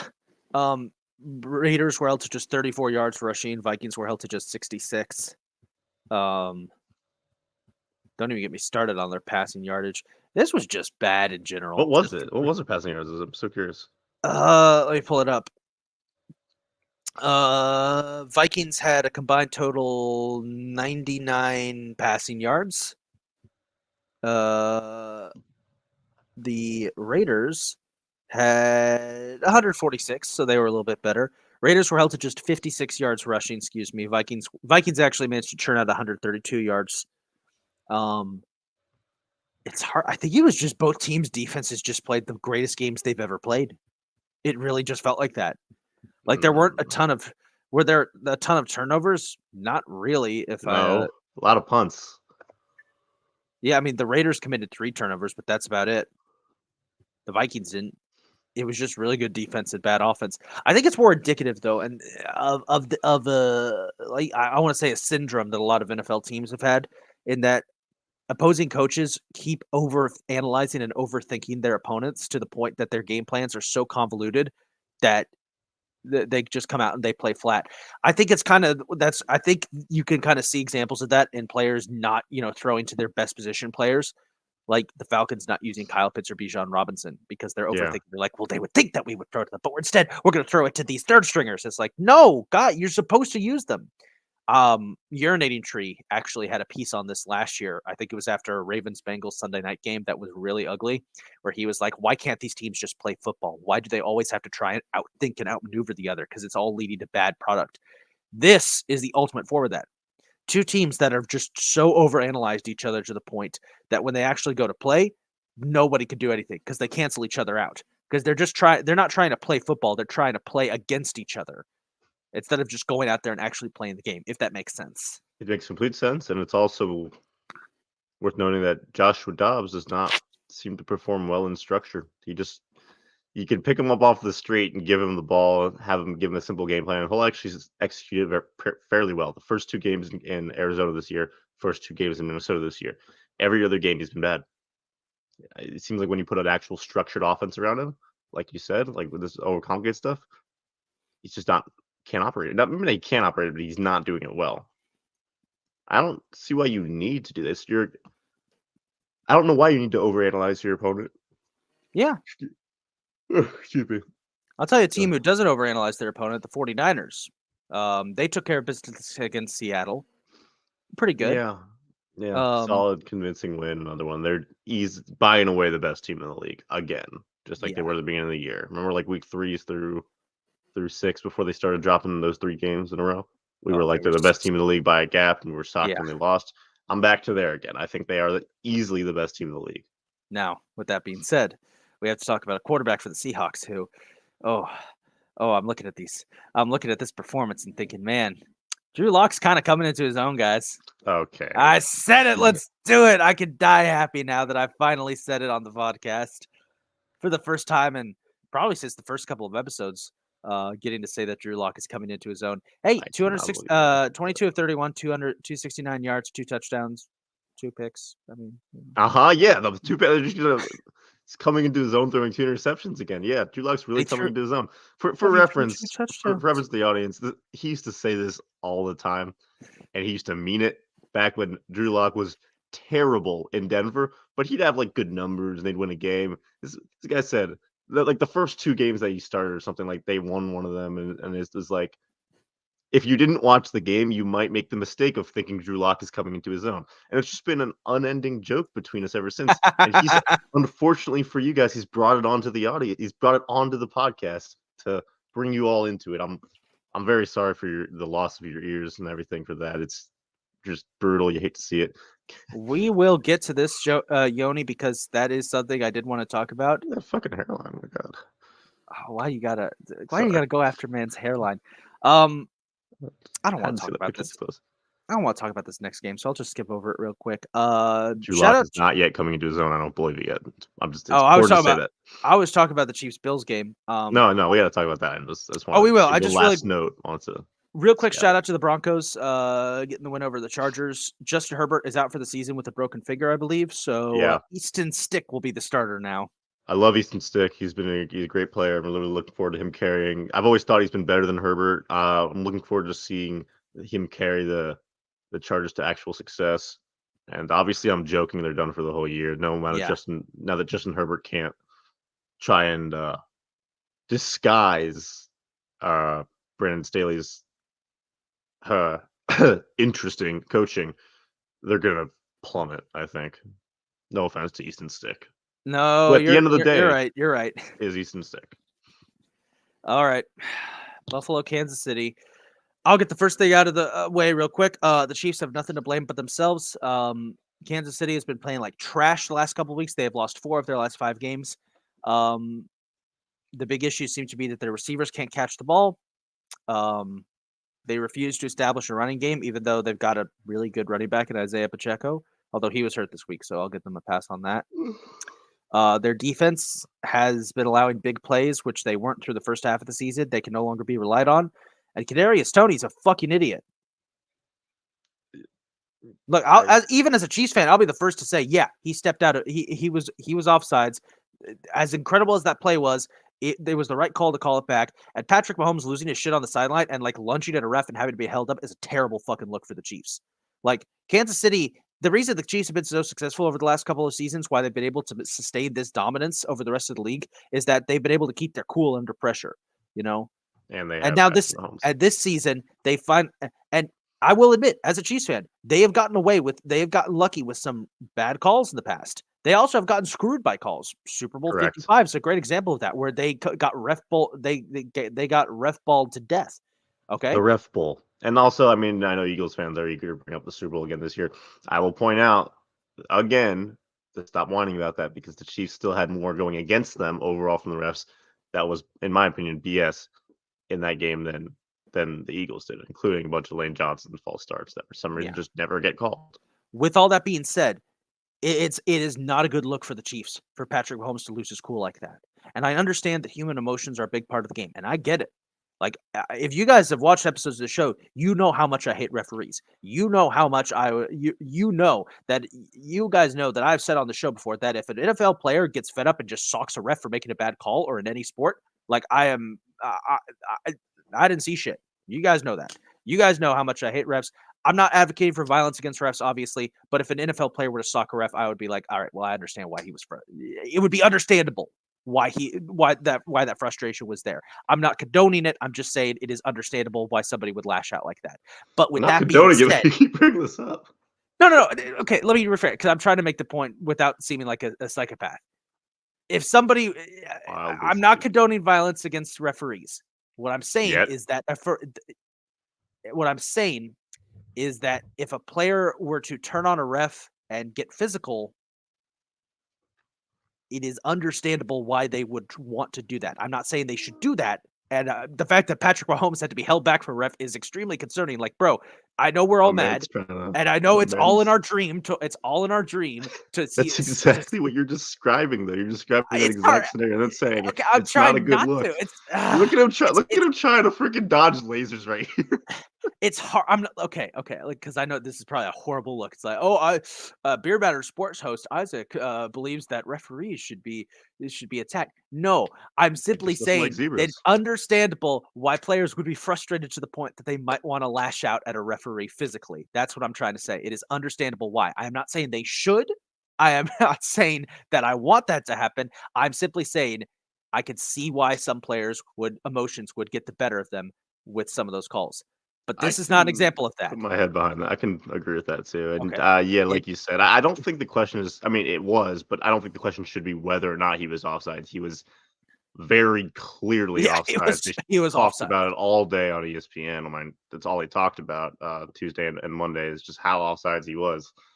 But here's a little more interesting thing that they discussed that I kind of want to bring up here. He was offsides on several plays. There's offsides on several plays earlier in the game. Now, it's not the ref's responsibility to make sure he's lined up correctly. That's a coaching thing. That's discipline. He needs to be able to do that himself. I mean, Kadarius Toney, he has to be on the right side of the ball. There was several times, as Mr. Ears said on ESPN, Dan Orlovsky, said several times, he was lined up. He pointed out, it showed several occasions where he was lined up too far off the ball in the neutral zone, and it was not called. So the refs still are not blameless, even though they made the right call there, but they're still not blameless because they have to be more consistent. I guarantee you, if any one of those plays had been called beforehand, any one of those former offsides where he was offsides were called, Kadarius Toney does not make this mistake at the end of this game. And I understand Patrick's frustration. Like it did not affect the play at all. It was an amazing play. And it was like, okay, so if he starts standing, the Chiefs win this game if he is standing 3 inches back. That's think about that. That's it. That's all it takes. If he was standing 3 inches back, the Chiefs win the game at the start of the play. Did it affect the game? No. So I understand Patrick's frustration completely. I understand, and even I've never heard an angry Kermit voice before. So the press conference after the game was pretty interesting. You know, he was like, Stop. What? That's what he sounds like. Everyone knows that's what he sounds like. Everyone knows he sounds like Kermit the Frog. That's his thing. We all love him for it. He's still the greatest quarterback in the league. I'm allowed to make fun of him. I mean, what does he care? He makes fun of his own voice. You know, I've seen him on the Kelsey's podcast. Shout out New Heights. Yeah. I'll say this much. I'm glad that he has walked back his comments a bit. I know, especially he said he recently came out and said hey, listen, I kind of I was out of line, really bitching about it to Josh Allen and everybody. It's like, fair enough. Yeah, that was bad. And again, I understand the frustration. And once more, just so in case anyone is listening wants to try to take this out of context again, once again, I'm not condoning violence against refs. I'm simply saying that I understand why players would be frustrated with referees and officiating in general to the point that they might want to lash out against them physically. Again, not condoning it, just saying I understand. The Bucs won the Super Bowl. Yeah, it's the idea of I could see why you'd want to do that. Yeah, but you shouldn't. But I could see why. But yeah, no. It was just a bad look all around for the Chiefs, and it's with the Broncos getting better and better, and well, mainly just the Broncos because I don't trust those other two teams in that division. Kansas City, no, they're done. The other two are trash. Yeah, Kansas City's position as the best team in the NFC, not in the NFC, in the AFC West is under threat for the first time in a while because they have, for the first time since probably the 2018 Chargers, there's a team that might actually be able to challenge them. And we saw this season, Denver beat Kansas City earlier this year. So if Kansas City doesn't get they're only 2 games back, right? If Kansas City doesn't get their shit together, they could be playing on the road, which Patrick Mahomes has never done in his career in the playoffs. That'd be interesting. if they do continue to plummet, we'll see. And it would be an amazing story for Denver if they were to actually pull this off after starting. Was it 1-6, 1-5, 1-5? Yeah, it was 1-5. Yeah, they were like 1-5, I think. Sunday Night Football. Another top team plummeting. The Eagles get that ass whooped by Dallas. I wanted to believe in them so badly. I so wanted to believe in the Eagles. I'm done believing in them, man. That was disgusting. They can't play against good teams. They can't. Well, apparently they can't. Well, not even general. They haven't had a convincing win all season, and now they've suffered back-to-back losses that just were horrifying against the best teams in the league. They squeak a win against Kansas City. After Kansas City has just the most drop issues I've ever seen in that game. You give one of those a completion, Chiefs probably win. All right. They get annihilated by the 49ers, just absolutely destroyed. Cannot figure out the double Debos. They're like, oh, God, they have Ayuk and Debo Samuel. Which one's the real Debo? They can't figure it out.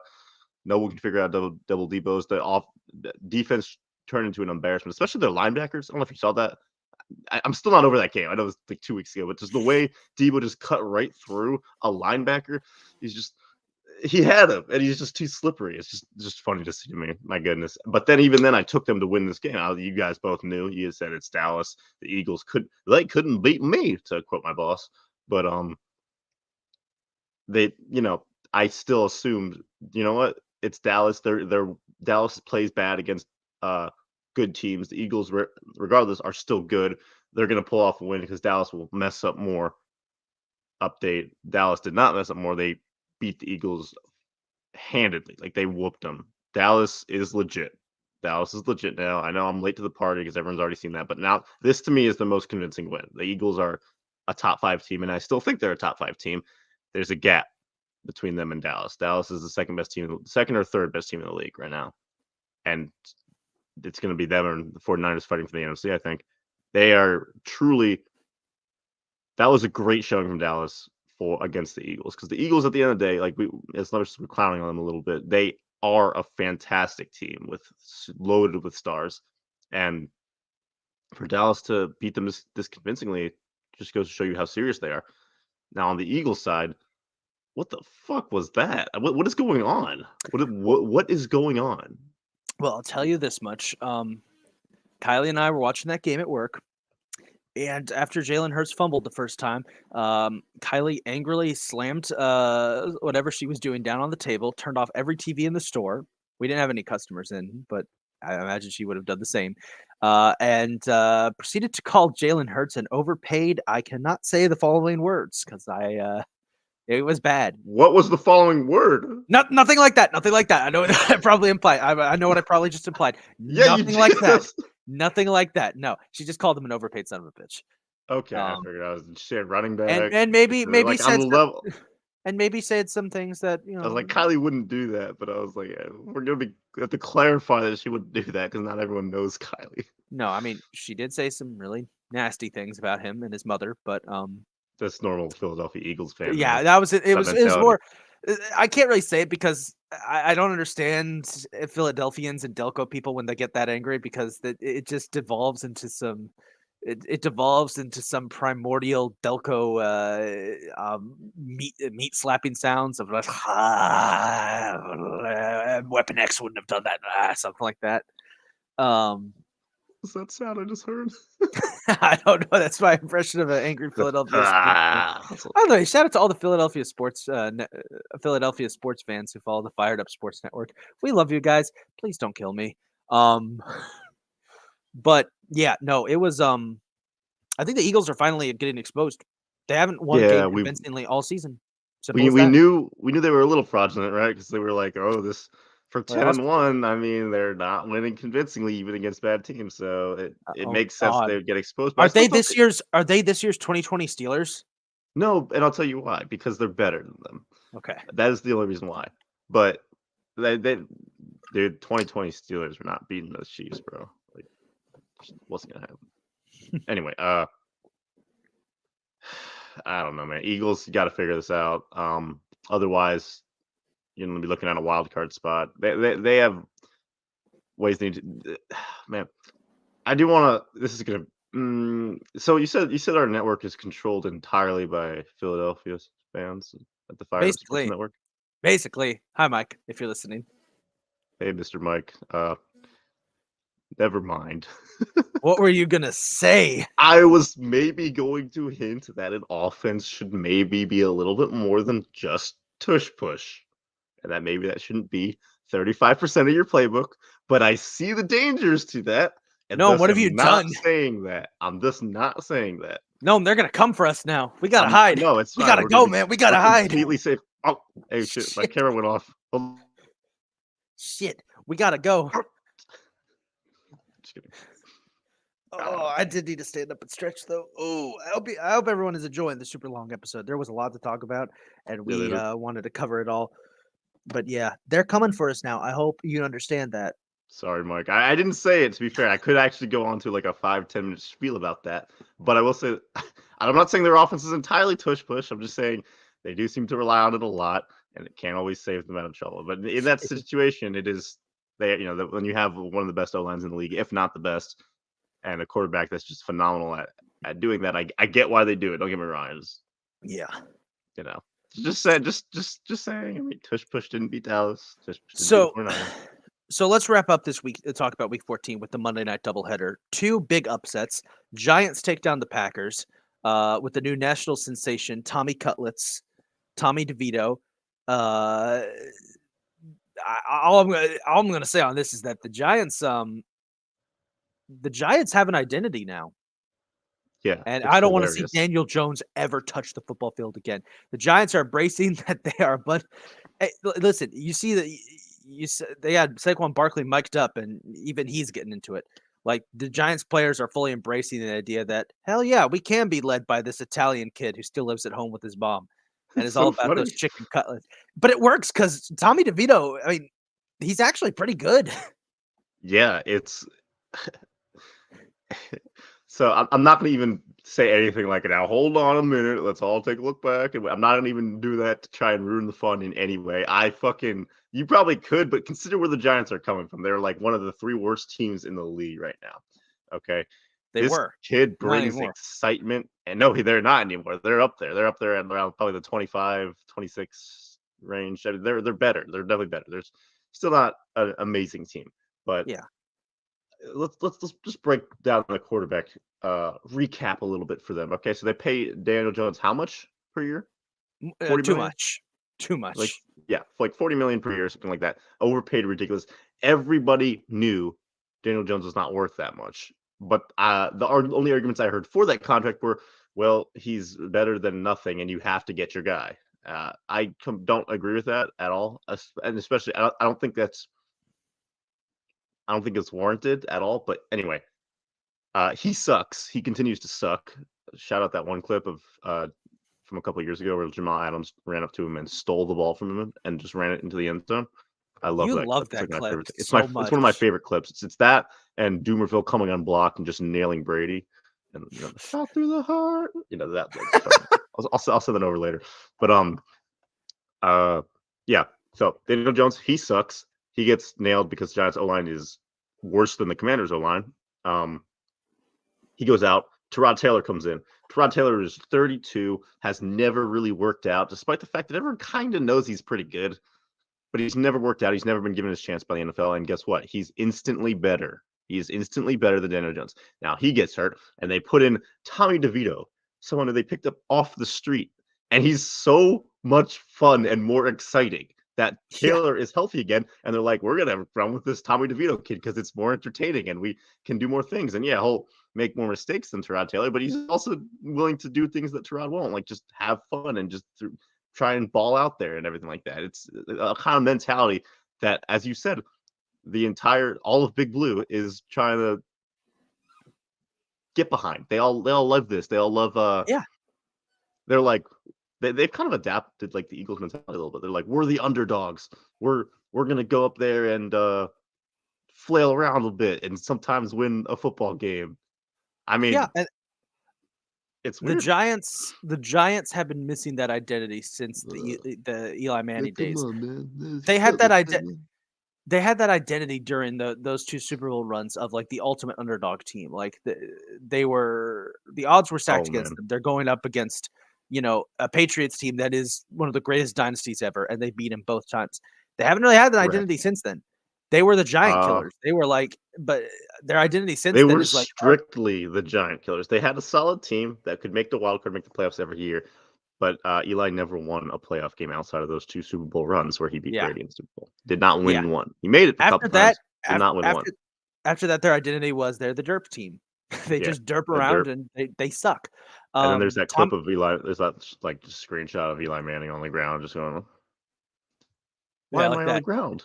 Eli, Tommy DeVito gives them that identity, that working class underdog identity that this team desperately needs. Blue collar for New York. Love it. Hell yeah. That's what they need. Saquon's in on it. The Steelers adopted that back in the 70s, and look what happened to them. Then they became good forever. Yeah, I'm familiar. Anyway, the Giants. One last thing before we move off the other game. I wanted to bring up Dexter Lawrence again and just point out what an incredible year he's having. Again, if this team was better, we would be talking about Dexter Lawrence for Defensive Player of the Year. He is phenomenal. Now, he is one of those picks.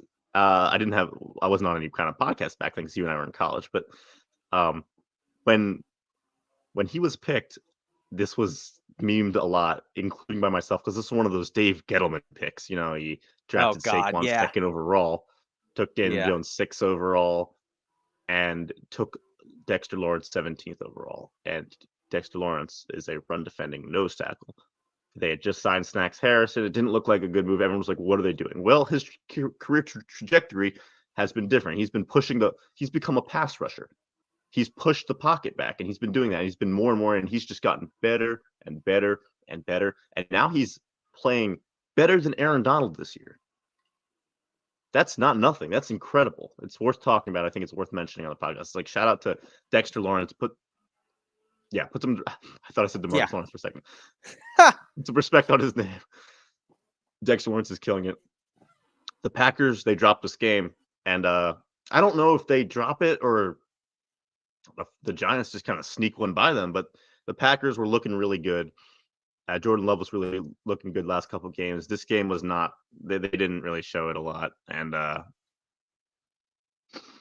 I'd kind of drop them out of maybe a playoff caliber team after this, to be honest. But we'll see if this sticks. If they're still holding on to the seventh seed, by the way. I know, because NFC is terrible. I know. So this team is 6-7, and they are in the playoffs. There are 2 teams that with losing records right now that are in the playoffs in the NFC. It makes no sense. Your team is one of them. Shut up. One last game before we do our predictions. Dolphins, Titans, Monday night. Titans with the upset, becoming the first team in NFL history to be trailing by 14 or more points in the final 2 minutes and win. Which, you know what? Let's bring on let's bring up, what was that? Mr. Jonathan hey Ron, I'm sorry for pronouncing that right. Good sir. You know exactly how his name is pronounced. Predict D's. Don't say it. Don't say it. Don't say it. Nuts. Ah, dang it. Yeah. Miguel Monica. Yeah, shout out, guys. Yeah, that one. That's the one. So the Dolphins, Tyreek Hill got hurt, and the Dolphins playbook decreased by 80%.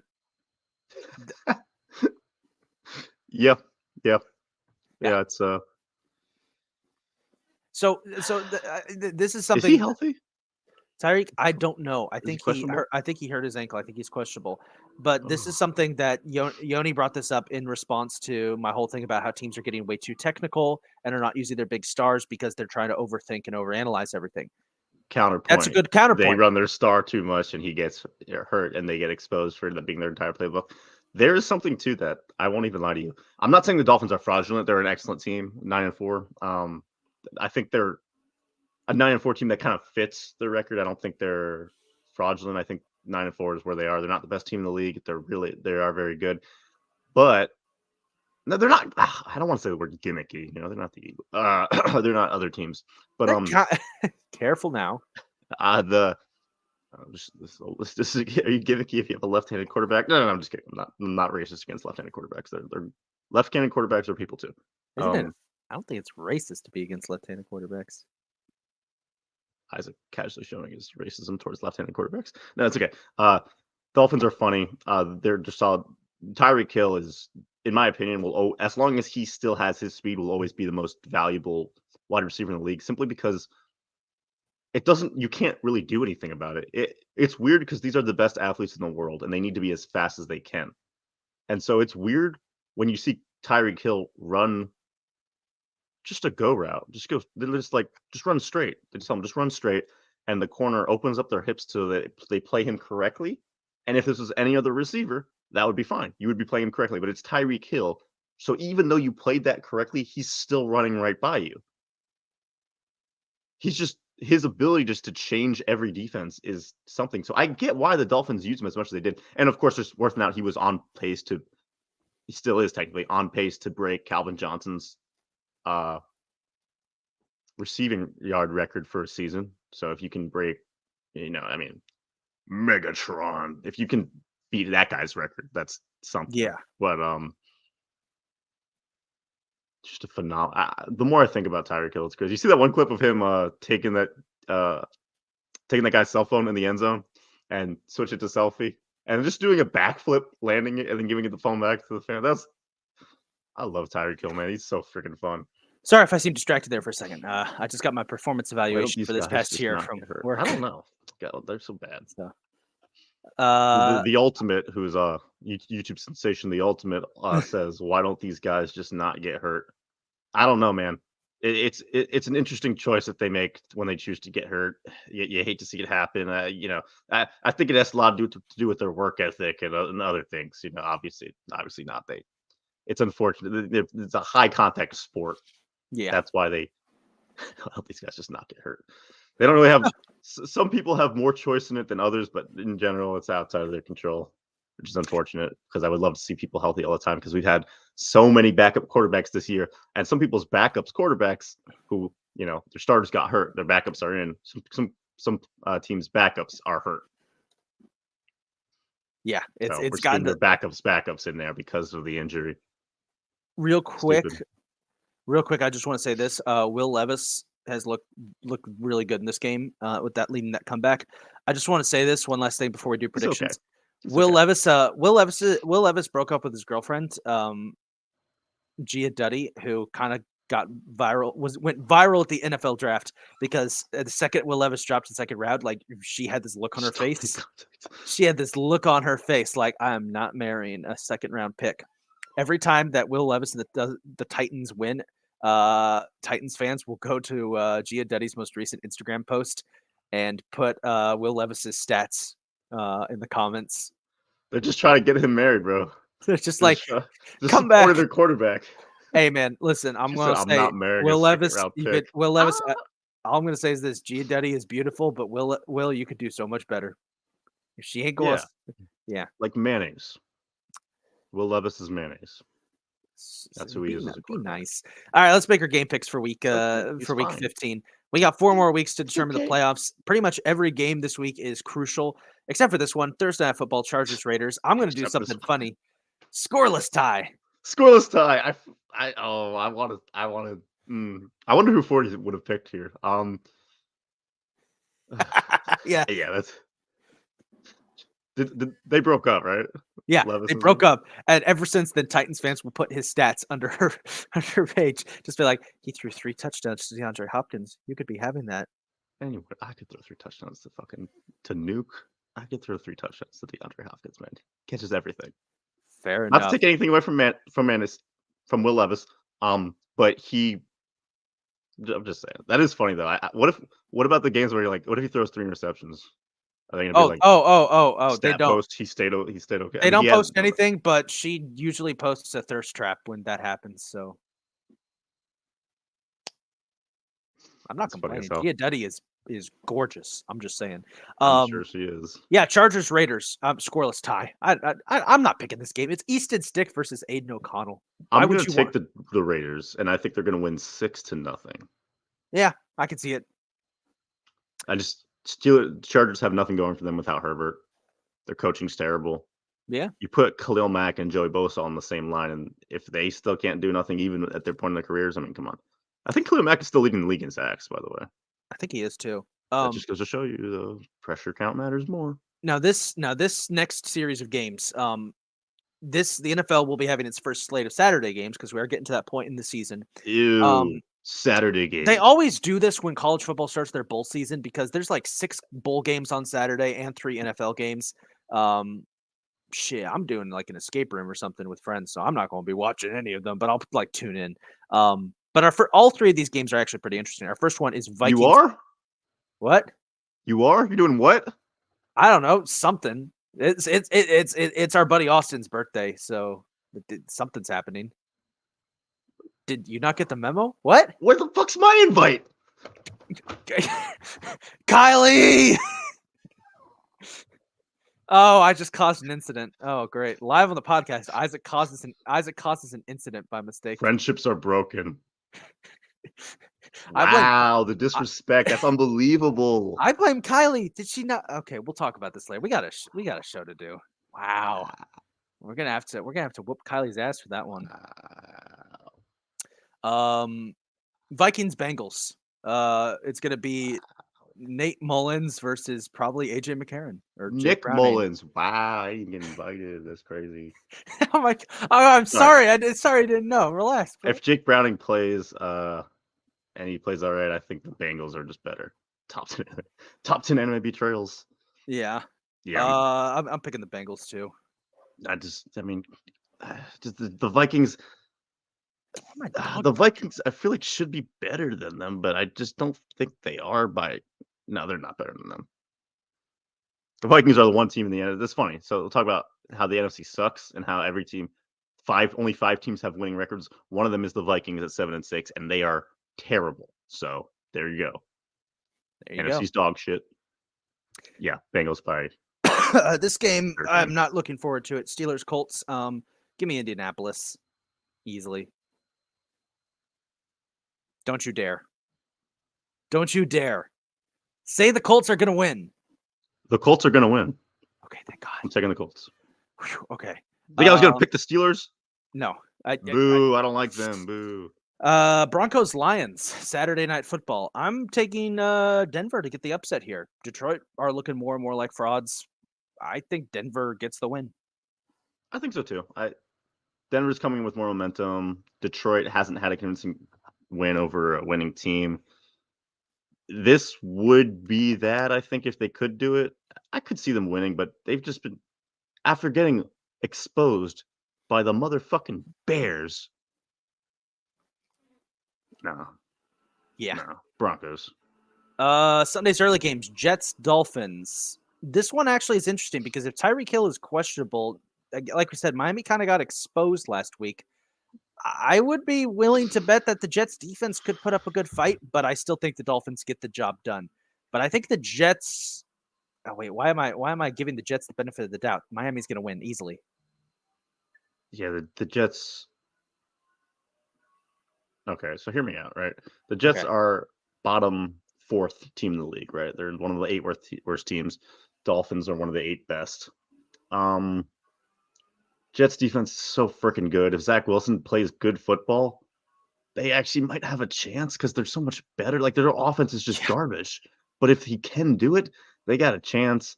If Tyreek Hill doesn't play, this could be a trap game. That being said, I still just like what Miami's doing a lot more. I'm gonna take the Dolphins. I still think they're gonna get the win here. I'm not gonna put any faith in the New York Jets. Good man. Give me Texans and Titans, AFC South showdown. CJ Stroud is questionable for this game due to a concussion. Texans, I still think, probably.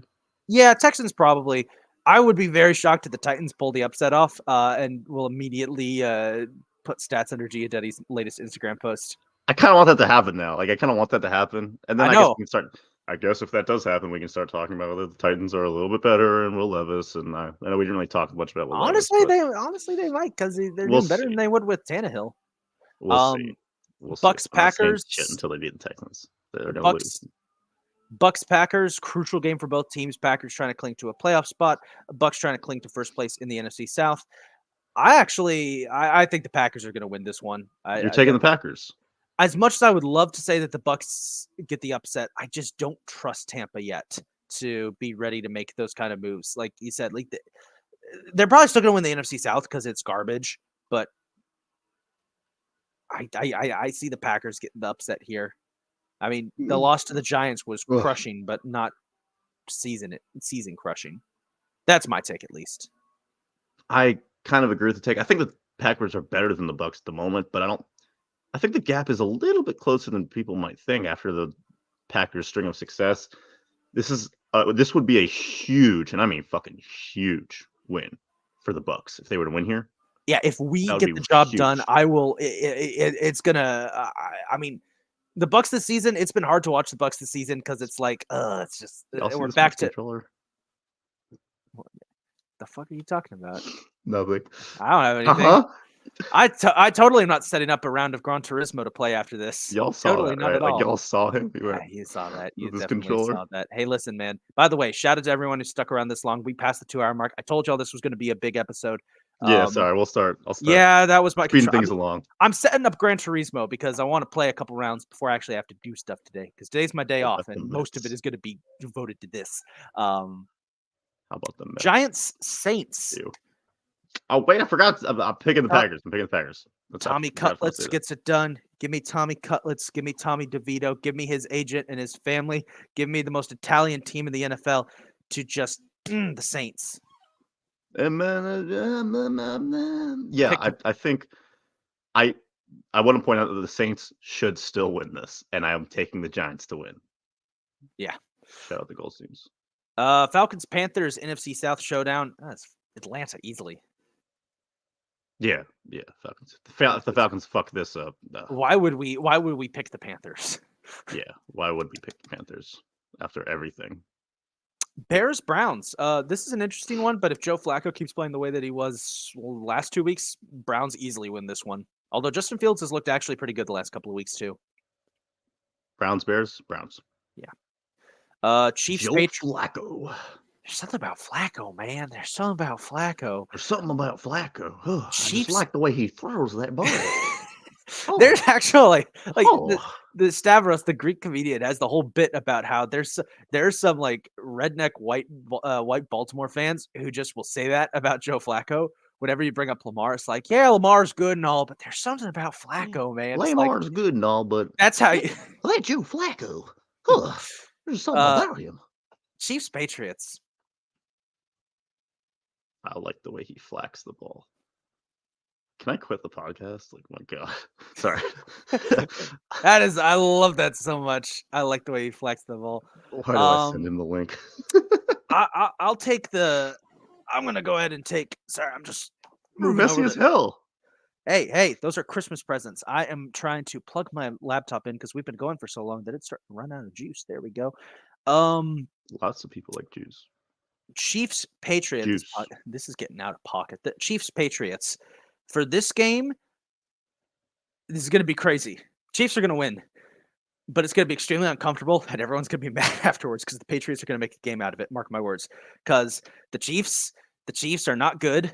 The Chiefs are no longer good, and it's going to be one of the most painful games I have ever experienced as a Chiefs fan. Watching them struggle against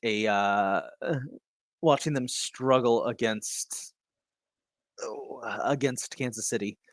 I think I agree. I think I'm going to go with the Chiefs for that exact reason. Oh man, like he stands up and it looks weird to you guys, right? And then he turns his camera off. I'm just saying I have to charge my laptop, and I don't want. I thought the camera angle would be good, but it isn't. But we're almost done with the show, so I don't care. Moving on to the late games: 49ers Cardinals. Arizona, I think, is going to be fresh off of the bye week. They usually play San Francisco pretty well, especially with Kyler Murray. It's not going to matter. San Francisco is still going to win this game. Who are they playing? Cardinals? Yeah. Yeah, no, they're the best team in the league. The Cardinals are one of the worst, man. Yeah. Yeah. I'm gonna say I'm gonna give this a kind of do a little 40 pick here and say 49ers by 40. Here you go. Commanders versus the Rams. Washington coming off their bye, really late bye too. I'm not used to that with The this. Rams just fought the Ravens and fought them well. The Yeah. Commanders are the Commanders. So Los Angeles might put up 40, might put up 45. Los Angeles Yeah, is actually a decent. really solid team. They just They are. They've had an unfortunately slow start, which is why their team. Yeah. Like if you were to flip them, they should make the playoffs. I want them to make the playoffs. They're a solid team, and they could actually make a playoff run. I actually believe in them a little more than I do the Lions. They'll be the 7th seed and probably play Dallas on Sunday night. And, That's unfortunate. yeah, so that's good. Damn. Speaking of That's Dallas, unfortunate. Cowboys are playing. What? What if they win? Oh, they probably will. Dallas. Dallas always chokes this away. First round, that's the thing. Yeah, Cowboys, Bills. Speaking of Dallas, I'm actually going to take Dallas to win this one. Buffalo has gotten really lucky with some recent games and also really unlucky.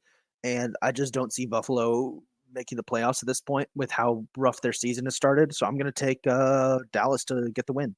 Dallas is so talented. They should. I like the Bills a lot. I think the Bills are really good. I think they're the 5th best team in the league. I would put them above the Chiefs. I think they won. Oh, really? Maybe I don't know. Maybe not. But the Dallas should take care of business, and I know after taking the other teams twice. Remember, the first team they were playing with like a winning record was the Seahawks. They almost lost that, but they didn't. And then the Eagles, and I took both the Seahawks and the Eagles to beat the Cowboys because I believed that they could not beat a team with a winning record. And now that they've done that twice, I still do not believe in the Cowboys because there's something called history on my side, and I'm gonna take the Bills. All right, you heard it here first. The big game of the week, Sunday Night Football, Ravens Jaguars. Trevor Lawrence still a little iffy on that ankle. Jags at 8-5, clinging to the lead in the AFC South. Baltimore, meanwhile, the top seed in the AFC. Since 40's not here, I'm going to do the line for him. As long as 8's on the field, you know who I'm picking. Yes. I could hear 40 saying that in the moment. It's gorgeous. We should make shirts with that on it, dude. We should. Anyway, I'll say this. If the Jags don't have Trevor Lawrence, obviously the Ravens win. If the Jaguars have Trevor Lawrence, obviously the Ravens win. There you go. That's the whole story. That's all I have to say. Monday Night Football to wrap up Week 15. Eagles Seahawks. If Geno Smith starts, let him know, Miguel. If Geno Smith starts, it's a close game. What? Philly's still going to win though, but it's a close game. Well, it's going to be a close game regardless. If Drew Lock starts, it's a close game. It's a close game regardless. I don't know where I was going with that because no matter what happens, the Eagles are going to play down to their competition like they have all season, and it's going to be a close game, and ultimately something stupid's going to happen. Philly's probably going to win, although if Seattle wins on a last-second field goal and embarrasses the Eagles even more, I will laugh, but I'm going to take Philadelphia to win.